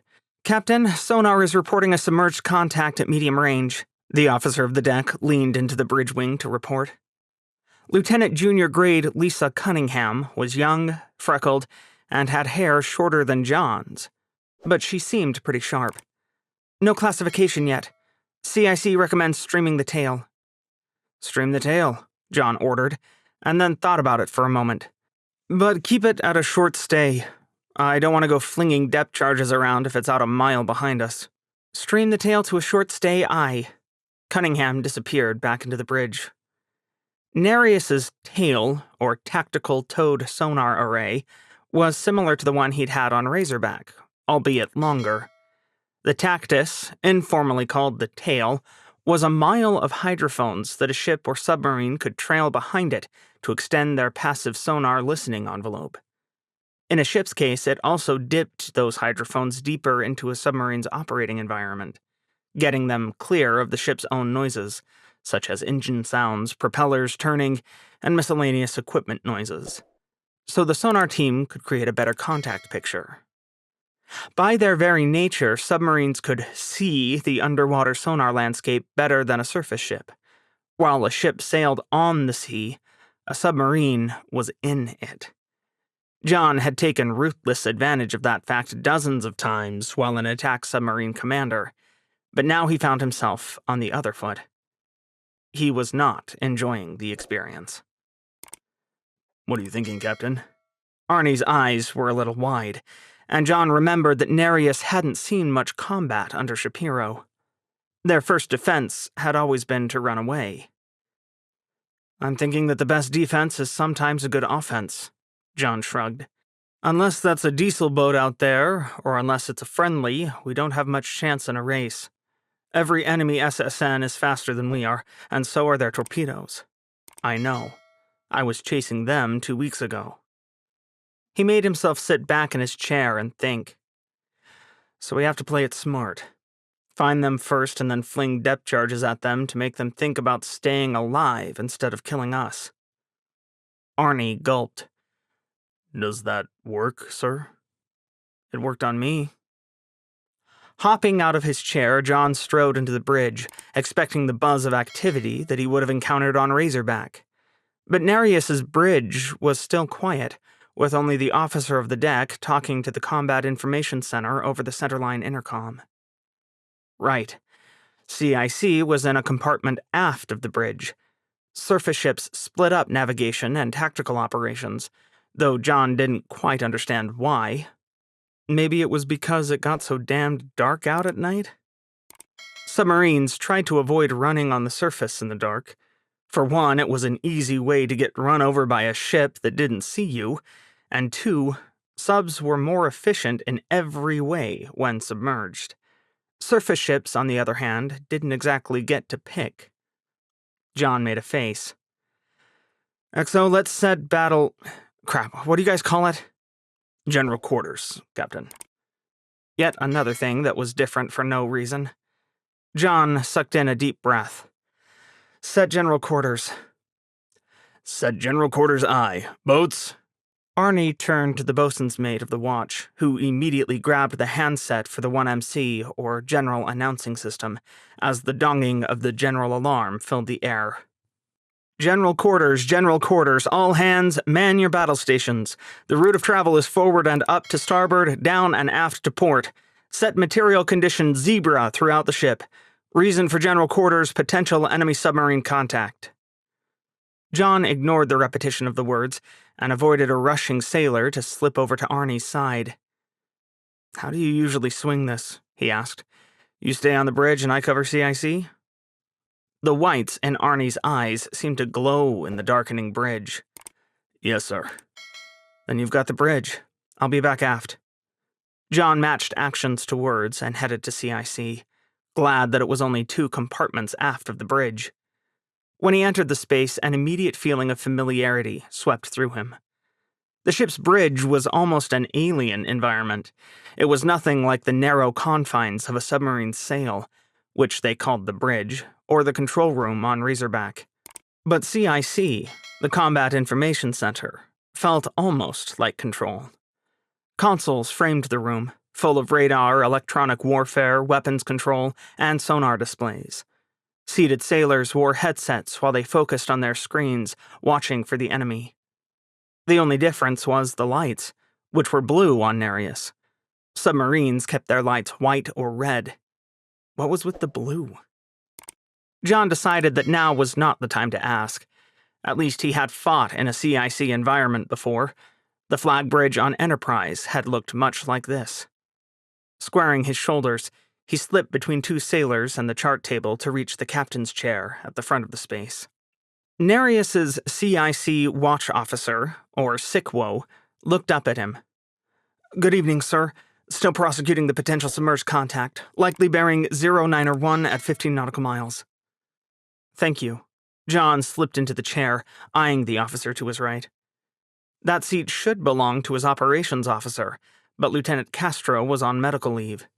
Instead, his young weapons officer, Lieutenant Junior Grade Caillou Maida, sat in the chair. Maida was only on his 2nd Division officer tour, and John knew nothing aside from his name and that he was a graduate of the Virginia Military Institute. He looked impossibly young in the watch officer's chair, and John hoped to hell Maida knew what he was doing. The tail should settle out in 15 minutes, sir, Maida said. Very well. The wait was interminable. John pulled up information on Nereus's weapons capabilities while he waited, but there was nothing in the computer that he hadn't learned in his turnover from Captain Shapiro. Nereus, like all of her sisters, wasn't a warship designed for a stand-up fight. She had self-defense weapons, but not much else. She had 2 8-pack launchers for RIM 162 Evolved Sea Sparrow missiles, ESSM, which could be used against either surface or air targets. She also had 2 Block 2B Sea-Whiz gun mounts for close-in air defense. John hoped he'd never need those. Nereus had no business in an air battle or getting missiles shot at her. She was far more likely to need her 2 over-the-side torpedo launchers, each of which carried 4 torpedoes and could be reloaded by the ever-reliable Mark 84 ASV. Those damn things had a near 20% failure rate in John's last battle on Razorback, but they were the best anti-submarine weapon in his Navy's arsenal. Maybe. Nereus also belonged to one of the few classes of ships who carried 4 Mark 20 Hedgehog launchers. For almost a century, the U.S. Navy had believed depth charges, rocket-propelled or otherwise, were a thing of the past. But this war proved otherwise. Surface ships could sink subs, or at least scare them off with depth charges, which was why Nereus carried 4 launchers, each of which bristled with 30 mini-missiles, each of which had a range of 7.5 nautical miles, and could be set to explode at any depth up to a mile deep. Surface ship drivers tended to shoot torpedoes first. They were smart and quick, and they'd been America's weapon of choice for 90 years. Having been on the receiving end of more than one depth charging, John felt he had a greater appreciation for depth charges than any bean counter back in Washington. Those hedgehogs might be a redesign of a really old weapon, but they were reliable, and they were damned useful. SICWO, sonar soup, preliminary identification track 6055, tonals correspond to Akula 2 or 3 class submarine. Unsure if Russian or Indian. Recommend redesignating as track 7055 and declaring hostile. Sequo I and concur. Break. Captain. Captain I redesignate as hostile. Range. A rush of adrenaline swept down John's spine, and he felt himself sit up straighter. Captain, sonar, approximately 25,000 yards. John cocked his head, thinking. 25,000 yards was 12.5 nautical miles.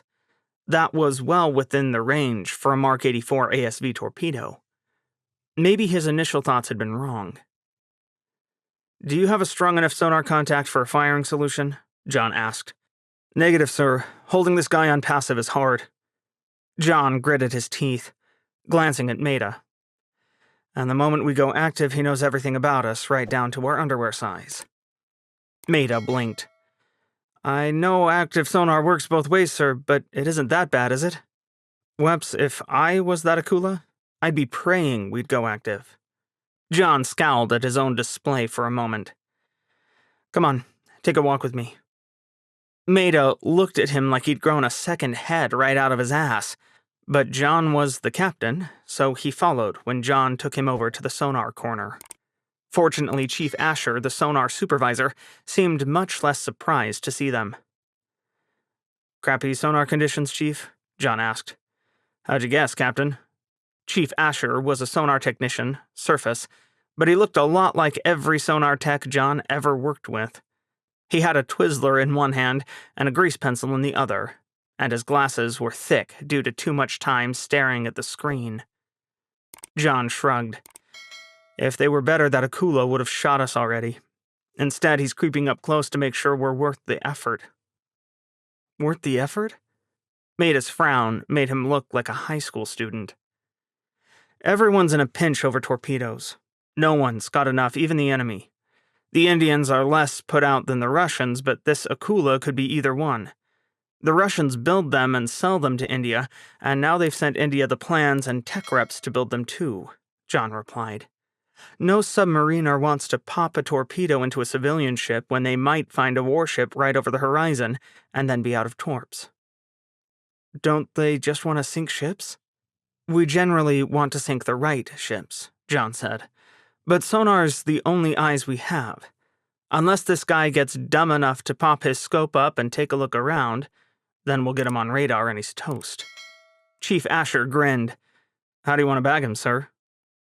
Only way we can. We play fat, dumb, and happy until he gets close enough to kill. John grimaced. Hopefully you get a good enough track on him that we can shoot a couple of torpedoes his way. If we don't, we creep along and drop depth charges on his head when he gets too close.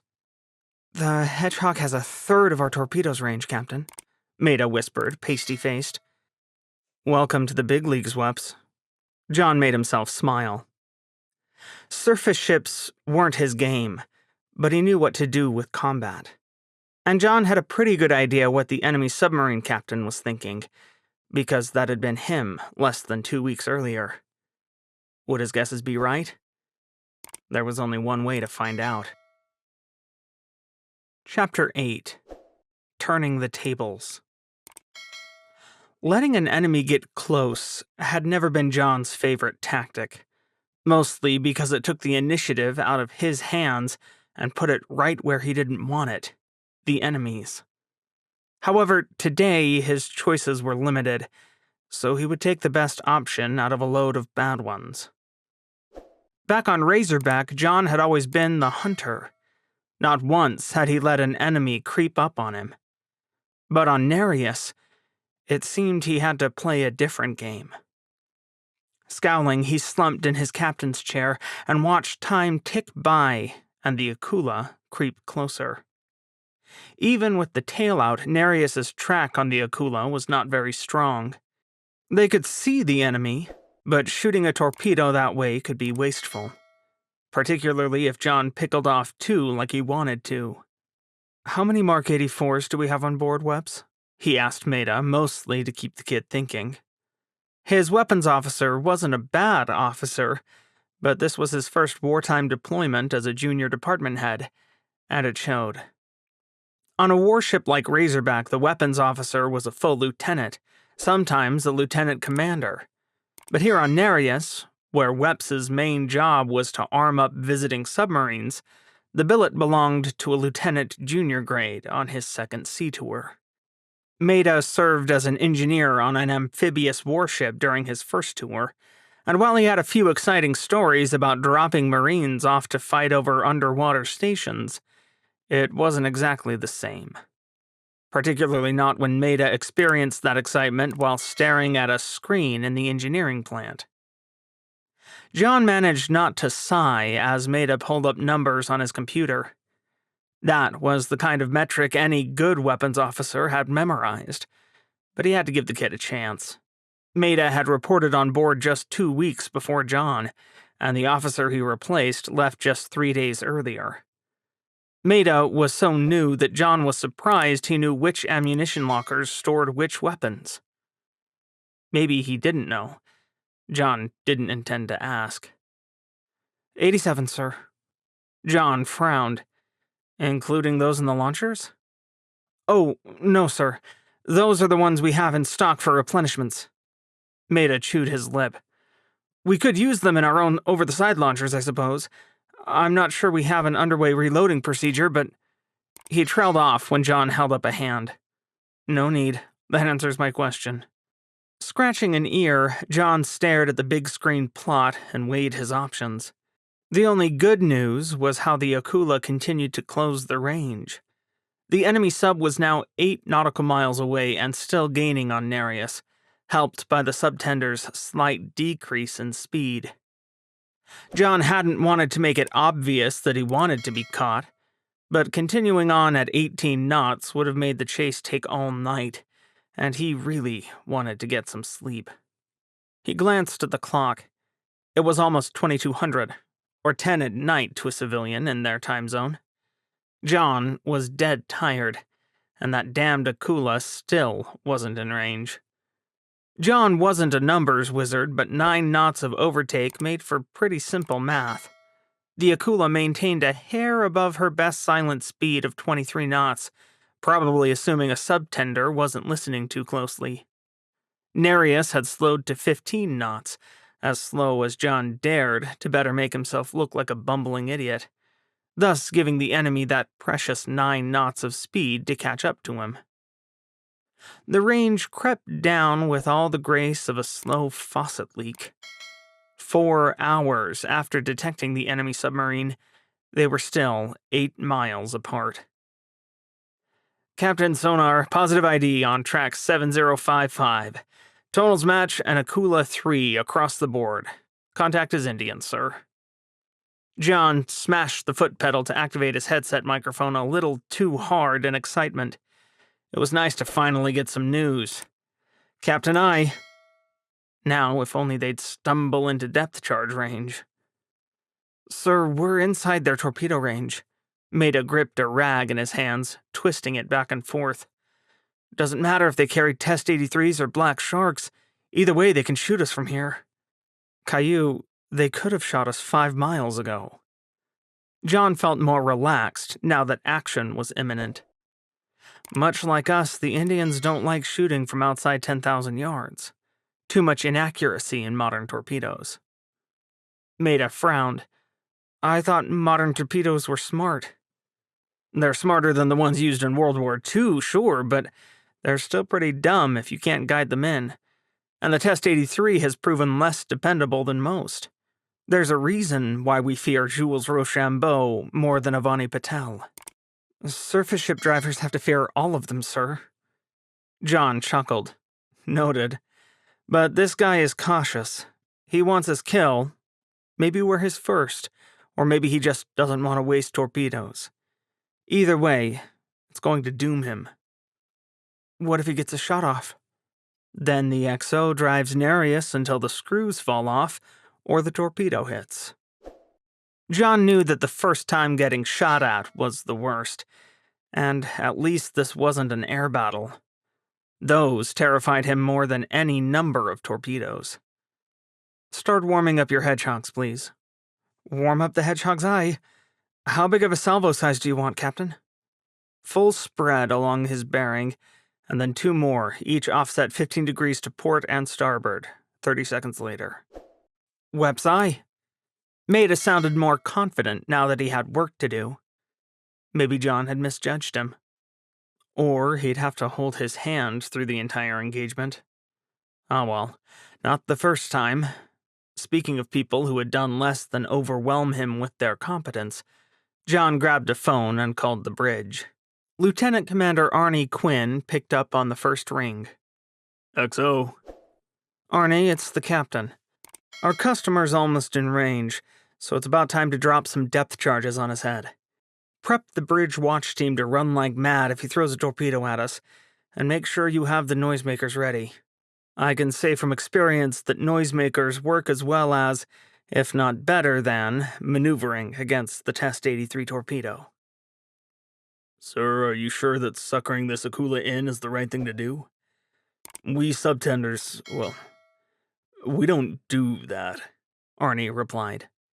Is that why everyone's looking at me so strangely? John asked. Probably. Well, it's too late now. He's 8 miles away, and sonar conditions are crummy, but not bad enough for him to lose us if we speed up, so we're stuck with trying to sink him. If you say so, sir. Arnie's voice shook like a sheep on the way to slaughter. Remember your training, follow your checklists, and you'll do fine. John wished he'd had more time to drill Nereus's crew, but Andrea Shapiro said they aced every drill she threw at them. Had she done nothing other than fire drills and abandoned ship drills? John swallowed the urge to ask. He didn't want to know. I'll let the bridge team know, Captain.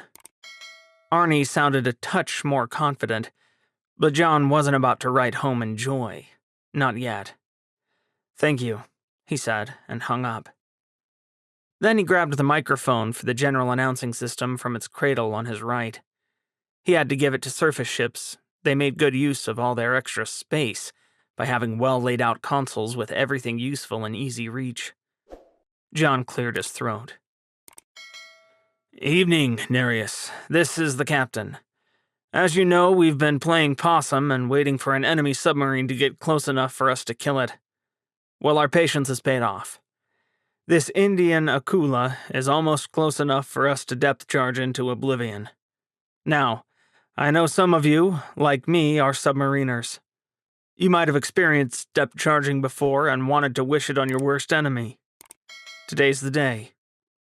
Once this guy gets close enough, our hedgehogs are going to rain explosions down on their heads.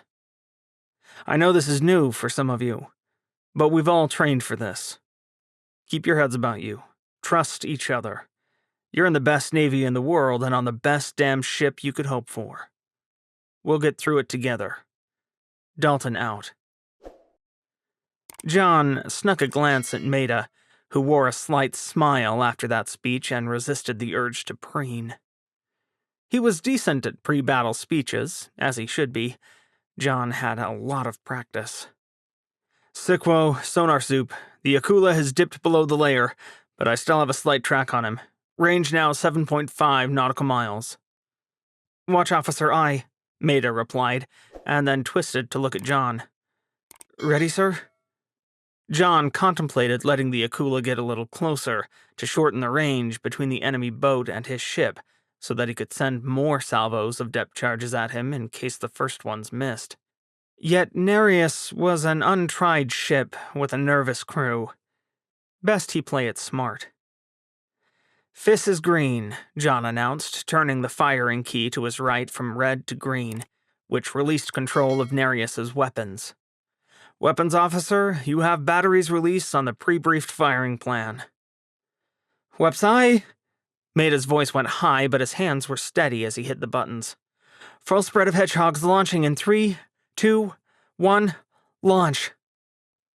On Nereus's stern, the port hedgehog launcher twisted to the Akula's bearing and shot off 8 mini-missiles in quick succession.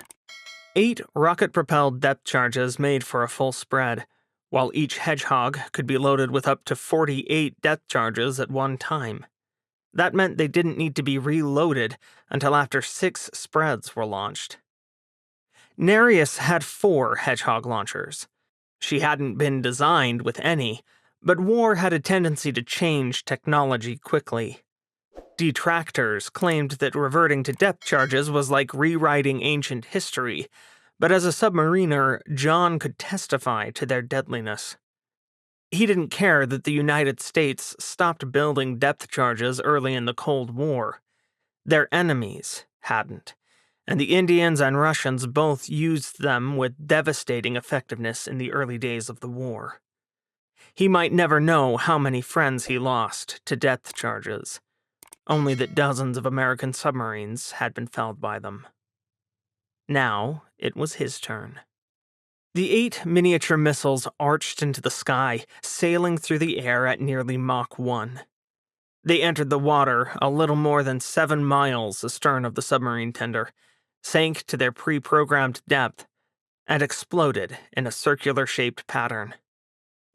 John could imagine the jarring concussions on the Akula, could almost feel the way the Indian submarine rocked and shook with the impacts. How far away were they? He had no way to know. Then, 30 seconds after the first explosives entered the water, the second and third salvos, this time from both Hedgehog launchers, followed, offset to each side in case the Akula dodged left or right. "Launch transients," Chief Asher's voice boomed out over the internal network. "Launch transients bearing 09er. John stopped the foot pedal so hard his foot cracked. Bridge, Captain, torpedo in the water, commence evasive maneuvering." The palms of his hands were sweaty. This surface stuff was for the birds. John couldn't drive the ship away from the threat here in CIC, not like he could on a submarine. He had to trust his bridge crew and his XO to do the job. But were they up to it? God, he hoped Andrea Shapiro had been telling the truth about how hard she drilled them. "Bridge I, break, central, coming to flank," Arnie replied immediately. "Central I," Nereus's chief engineer replied on the same net. Holding his breath, John watched the red upside-down icon representing an enemy torpedo blink to life on the plot. "Please be a Test 83, he didn't dare whisper out loud. Sailors didn't like to hear their CO whispering prayers, but if this was a newer and faster torpedo, Nereus was screwed. A Test 83 could still kill them, of course. It was a fast torpedo at 55 knots, and Nereus wasn't far enough away to run it out of gas. But if they could drop noisemakers at the right time and confuse it, even India's best torpedo might do donuts looking for them until it exhausted its fuel and dropped to the ocean floor. Nereus trembled, her twin screws cutting into the water and her diesel engines straining as she sprinted to her top speed of 25 knots. John felt her leaning out of her port turn as she turned away from the torpedo, and he hoped to hell that Arnie and the bridge team dropped the first noisemaker at the right point on the turn. He could ask, but he knew he shouldn't. Arnie was a surface warfare officer and knew how to drive Nereus better than John did. No, John should concentrate on sinking the damned Akula before it got another shot off.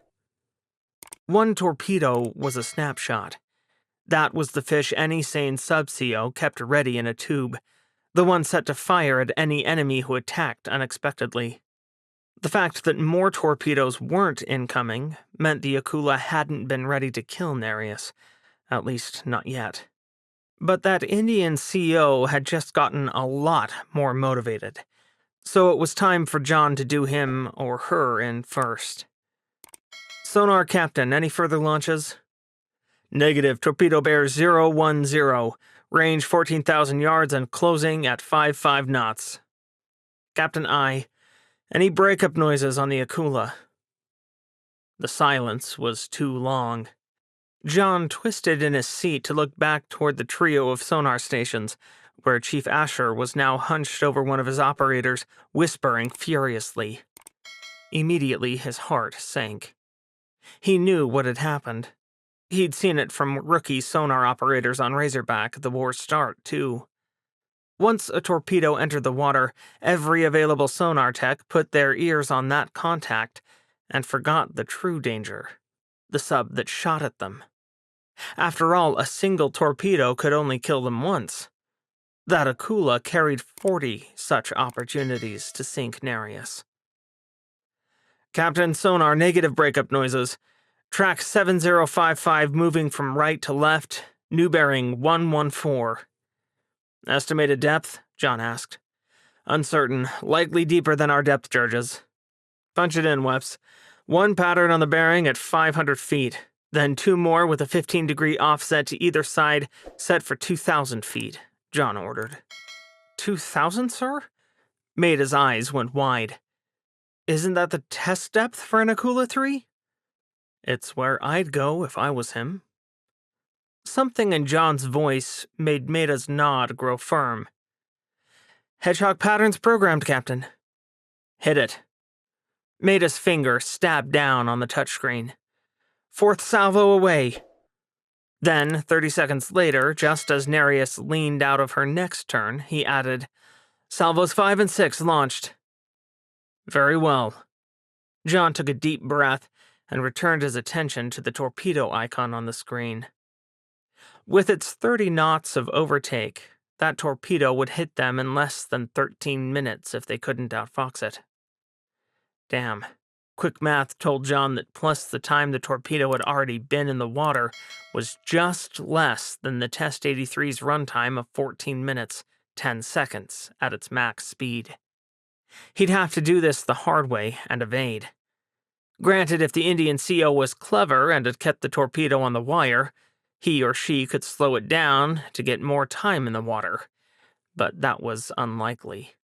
Snapshots were generally fire-and-forget weapons, and the explosions near the Akula probably would have snapped any control wire anyway. So far, that was the one factor in John's favor. Could he figure out how to maximize that? All stations, sonar, explosions bearing 014. Big explosions, I think we got him. Chief Asher's voice was jubilant, and a couple people cheered. Settle down, people, John cut in. We still have a torpedo in the water, and a dead sub can kill us if we're careless. Keep your heads about you, and we can celebrate later. Sonar, aye. Chief Asher sounded abashed, but John didn't have time to reassure him. Good job, Weps, he said to Maida. Tell your people that, too. I'm heading to the bridge. Thank you, sir. Maida's previously nervous expression was gone. The praise made him glow as John clapped him on the shoulder. John stumbled getting out of his chair, swore, and sprinted for the bridge. He had to fight to get CIC's watertight hatch open as Nereus rolled into another turn, and then he bounced off a bulkhead on his way forward to the bridge. Damn, surface ships swayed more than submarines. Ignoring the first flush of seasickness bubbling in his gut, John made it through the aft doors to the bridge just as Arnie announced, Fourth noisemaker deployed. Hard left rudder, Lieutenant Junior Grade Lisa Cunningham ordered. Hard left rudder, aye. My rudder is left 35 degrees, no new course given, the sailor at the helm replied. John needed a moment to orient himself. A surface ship's bridge at battle stations, no, general quarters, he corrected himself, was busy. The XO was out on the bridge wing while the officer of the deck stood centerline, and another officer stood behind the sailors at the helm and lee helm to ensure they didn't miss any orders. There were phone talkers in both corners, extra quartermasters, the navigator, and gunners on the 50 caliber machine guns on both bridge wings. Holy cow, what a way to run a railroad. Shaking himself, John slammed the watertight door shut and dogged it down. Captain on the bridge. The officer behind the helm noticed him first. Carry on, John said, making his way forward against the sloping deck as Nereus turned. Rudder amidships, Cunningham said, her eyes on the course indicator. Rudder amidships, aye. How are we looking, XO? John asked as Arnie Quinn pulled another countermeasure free of its canister on the starboard bridge wing. Running like a rabid dog's on our heels, Captain. Arnie smiled, much to John's surprise. Maybe he had more of a spine than John thought. Glad to hear we sank the Akula. Me too. All stations, sonar, torpedo is turning. Chief Asher's voice rang out of the speaker on the bridge-wing bulkhead. I say again, torpedo is turning with the noisemaker. Make another turn now, reciprocal from the last one, and drop another noisemaker, John said, speaking to Arnie because he still wasn't qualified to drive his new ship. And Arnie clearly knew what to do with his big lady. OOD, come hard left, Arnie snapped, hustling to the opposite bridge wing with the noisemaker in his hands. It was amazing how much good a foot-long canister could do, but John knew those noisemakers well. Submarines used similar ones, only theirs were launched pneumatically. All the canisters did was dance and drop masses of continuous bubbles, making noise to confuse acoustic and wake-homing torpedoes. Distracting a torpedo was both the simplest tactic and one of the hardest to pull off. Technology to shoot down an enemy torpedo the way the Navy did missiles didn't exist yet, so submarines and surface ships alike had to provide a different target to divert the torpedo long enough that its original target got out of range. Once the torpedo finished circling the countermeasure and looked for a new target, all John could do was hope Nereus would be out of its detection range. Or, in the situation where a torpedo like the Test 83 had little enough gas in its top speed, he could hope it would run out of gas before it could get to him, even if it tried chasing his ship again. Still, that meant getting the hell away from the torpedo as fast as they could. Countermeasure away. Arnie chucked the last noisemaker over the side as Nereus turned again. Is there any reason those things are still launched manually? John asked. Arnie frowned. Is there another way? Yeah. On subs, we hit a button. Huh. Arnie blinked. I guess you can't take a quick walk outside, can you? No, not really, John chuckled. Good job up here. Looks like all I could do was provide moral support. Torpedo evasion is something we drilled until our eyes bled, Captain, Arnie replied. Then his eyes drifted back aft. I think we should probably come up with some hedgehog tactics, though. I was listening on Net 15, and I don't think we have any procedure to cover the tactics you used. John leaned against the railing as Nereus steadied out, still running at full speed to put as much distance between herself and the torpedo as possible. Arnie wasn't wrong. Cunningham knew her stuff. You mean Nereus doesn't have procedures, or the surface Navy doesn't? Probably both. Depth charges aren't really our thing. Arnie grimaced.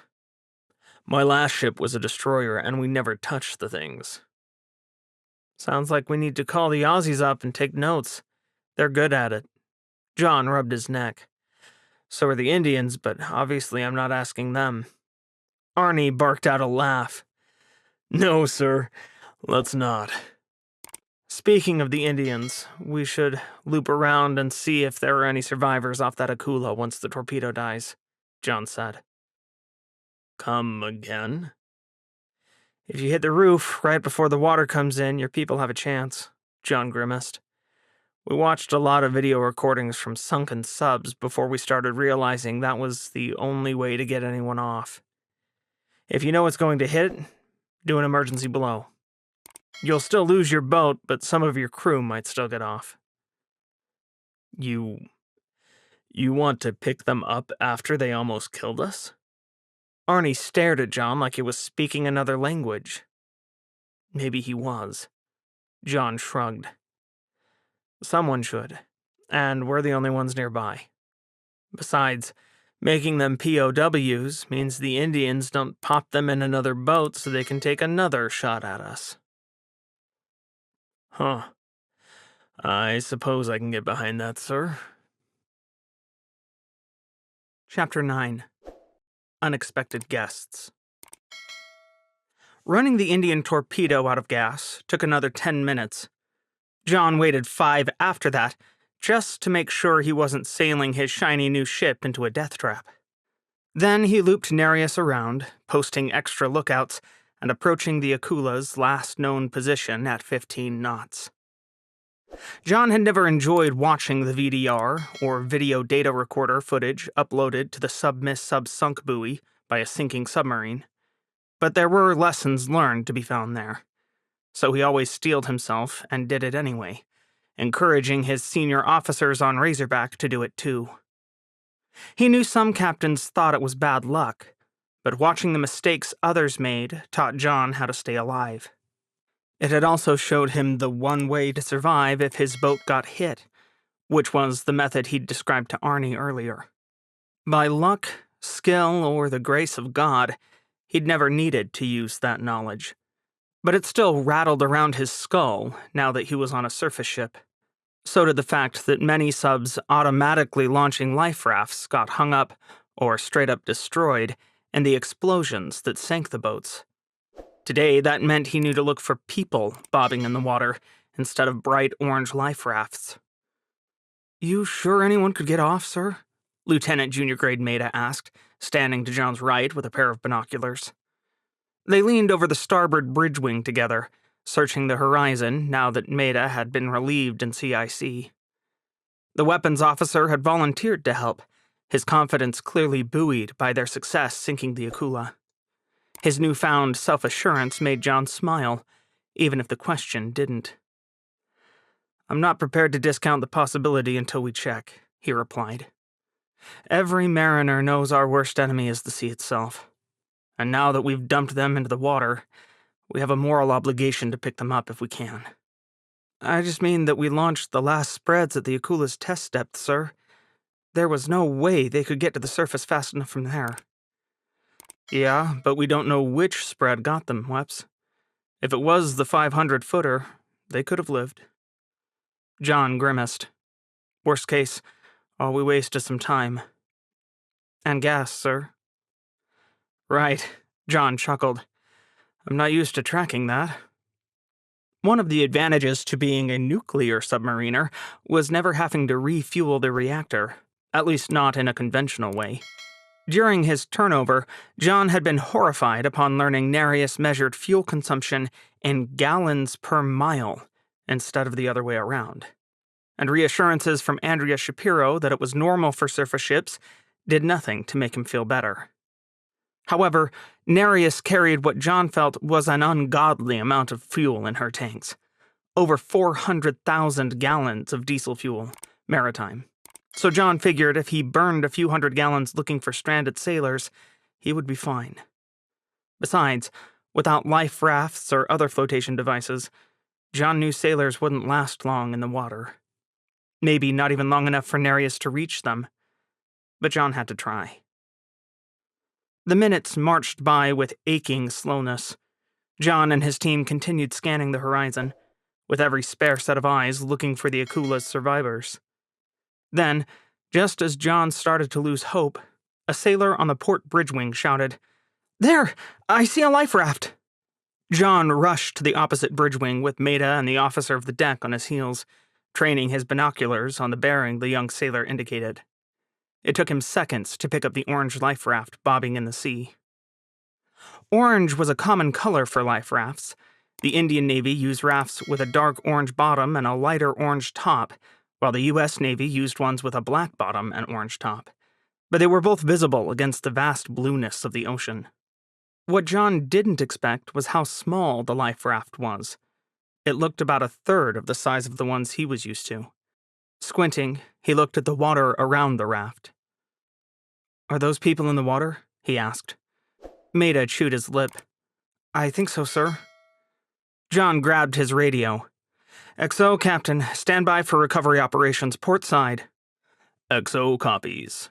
Arnie was already down on the boat deck, ready to supervise launching the boat and rigging ladders over the side. He'd organized that operation efficiently, which left John feeling guilty for thinking Arnie might not be up to his job earlier. "OOD, kick up the speed and get us to those survivors pronto," John ordered. "OOD, aye," Cunningham replied, passing orders to the helm to speed up to 25 knots. Then all John could do was wait. 10 minutes later, Nereus coasted down in speed a mere 100 feet from the clump of survivors, launching her port side small boat as she did. John didn't think of putting the starboard side boat in the water until it was too late. By then, all of his bosun's mates were focused on lowering the ladders and preparing to receive survivors. Meanwhile, John tried not to pace on the bridge. He was new at this. Rescuing survivors wasn't really a submarine thing, though for all that, he knew his friend Alex Coleman had pulled it off a few times. No one in their right mind would pull enemy sailors onto a submarine, however, which meant this experience would be a little different. That was why he ended up pulling out the satellite phone and calling up his new boss, Commodore Amanda Madison. He'd worked with her a few times when in command of Razorback, and found Grandma Madison the logical and level-headed sort. She didn't deserve the nickname the late Kurt Kins had pegged on her, but it stuck anyway.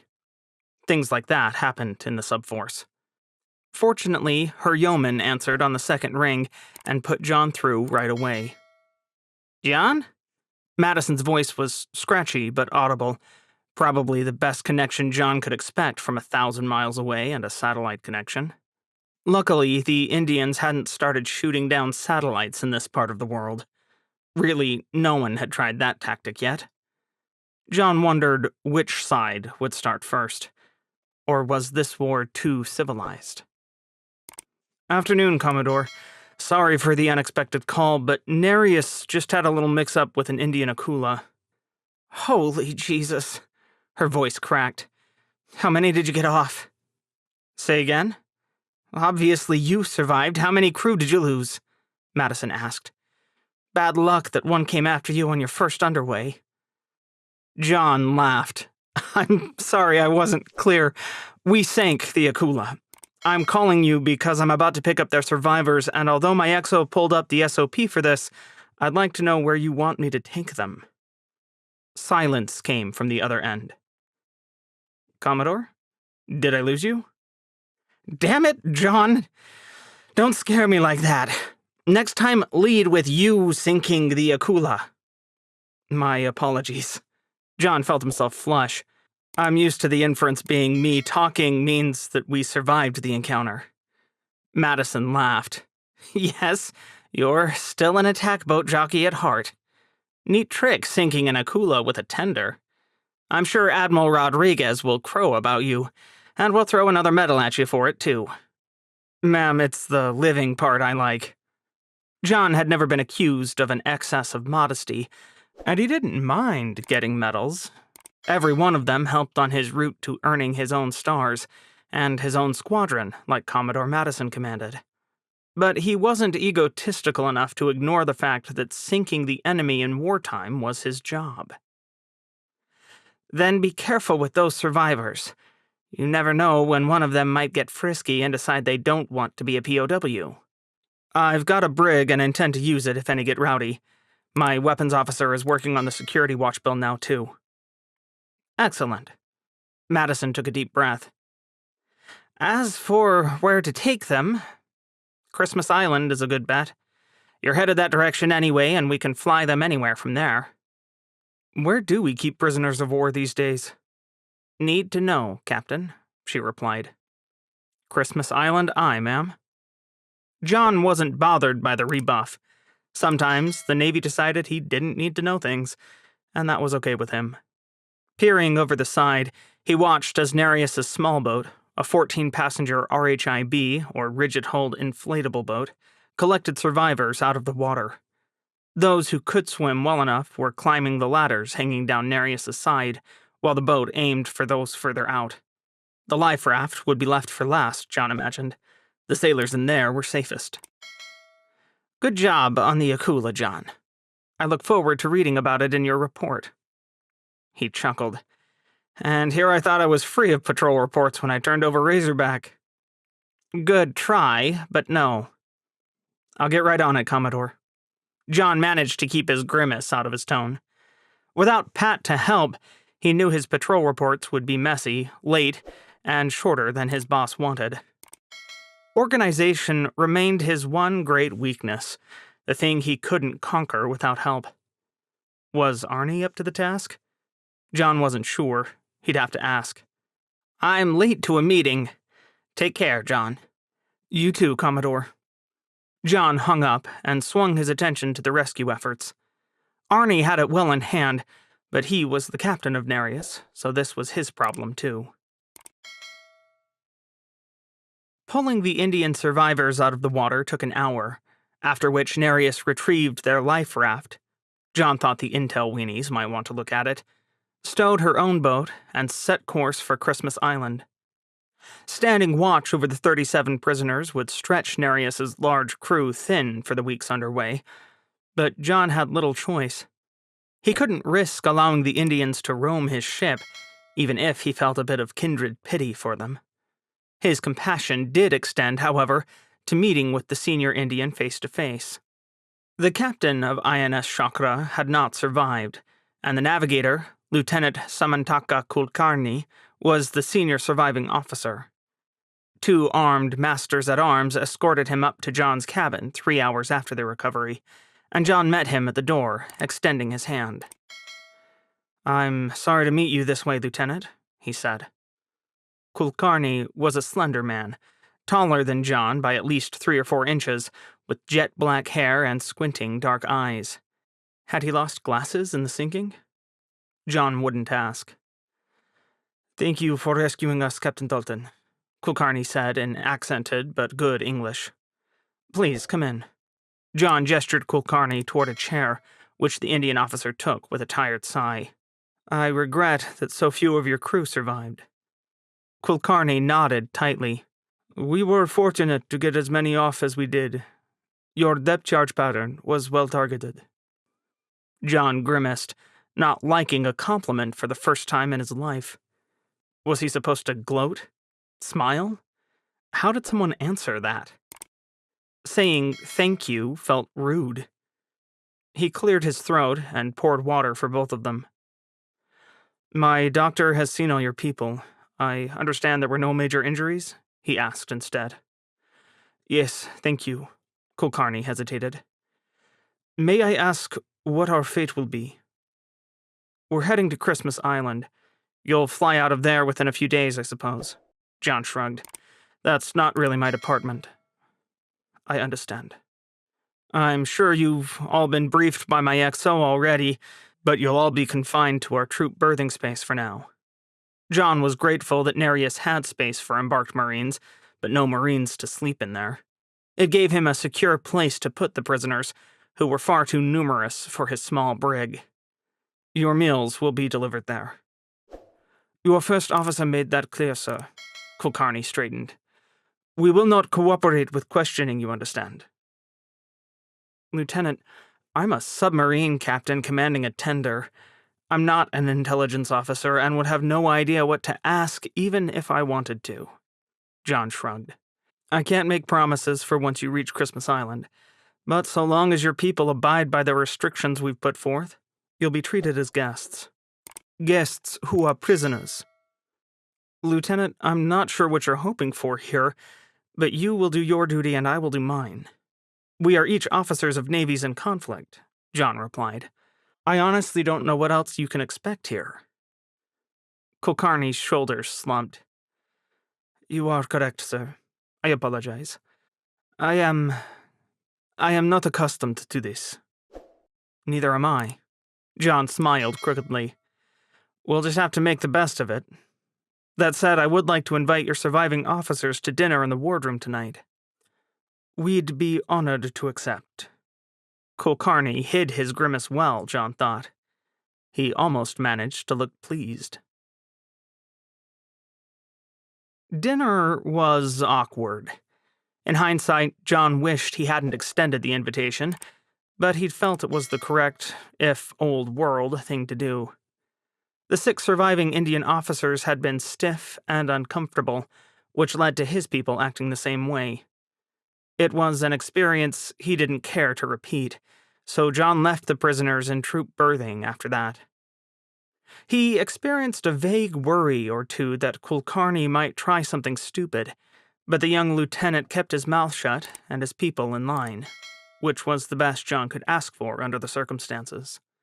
Meanwhile, John gritted his teeth, swallowed his pride, and asked Arnie for help with his patrol report. That turned out to be his second bad idea of the patrol. Arnie's writing skills were worse than his own. Fortunately, Arnie did know who was good at writing, and it turned out to be Lieutenant Junior Grade Maida, who was growing in John's estimation every day. Despite his early uncertainty, Maida had turned out to be the wardroom's young rock star, and he was excited for the opportunity to see how a patrol report was written.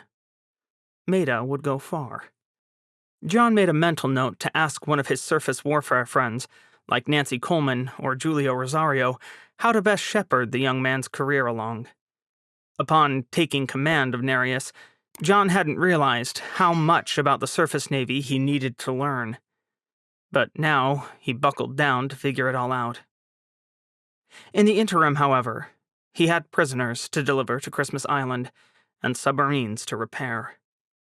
Hopefully, his work could save some of his friends from dying. That was about the best he could ask for, wasn't it? This has been Clean Sweep, War of the Submarine, Book 3.5. Written by R.G. Roberts. Narrated by A.J. Shuck. Copyright 2024 by R.G. Roberts. Production copyright by A.J. Shuck.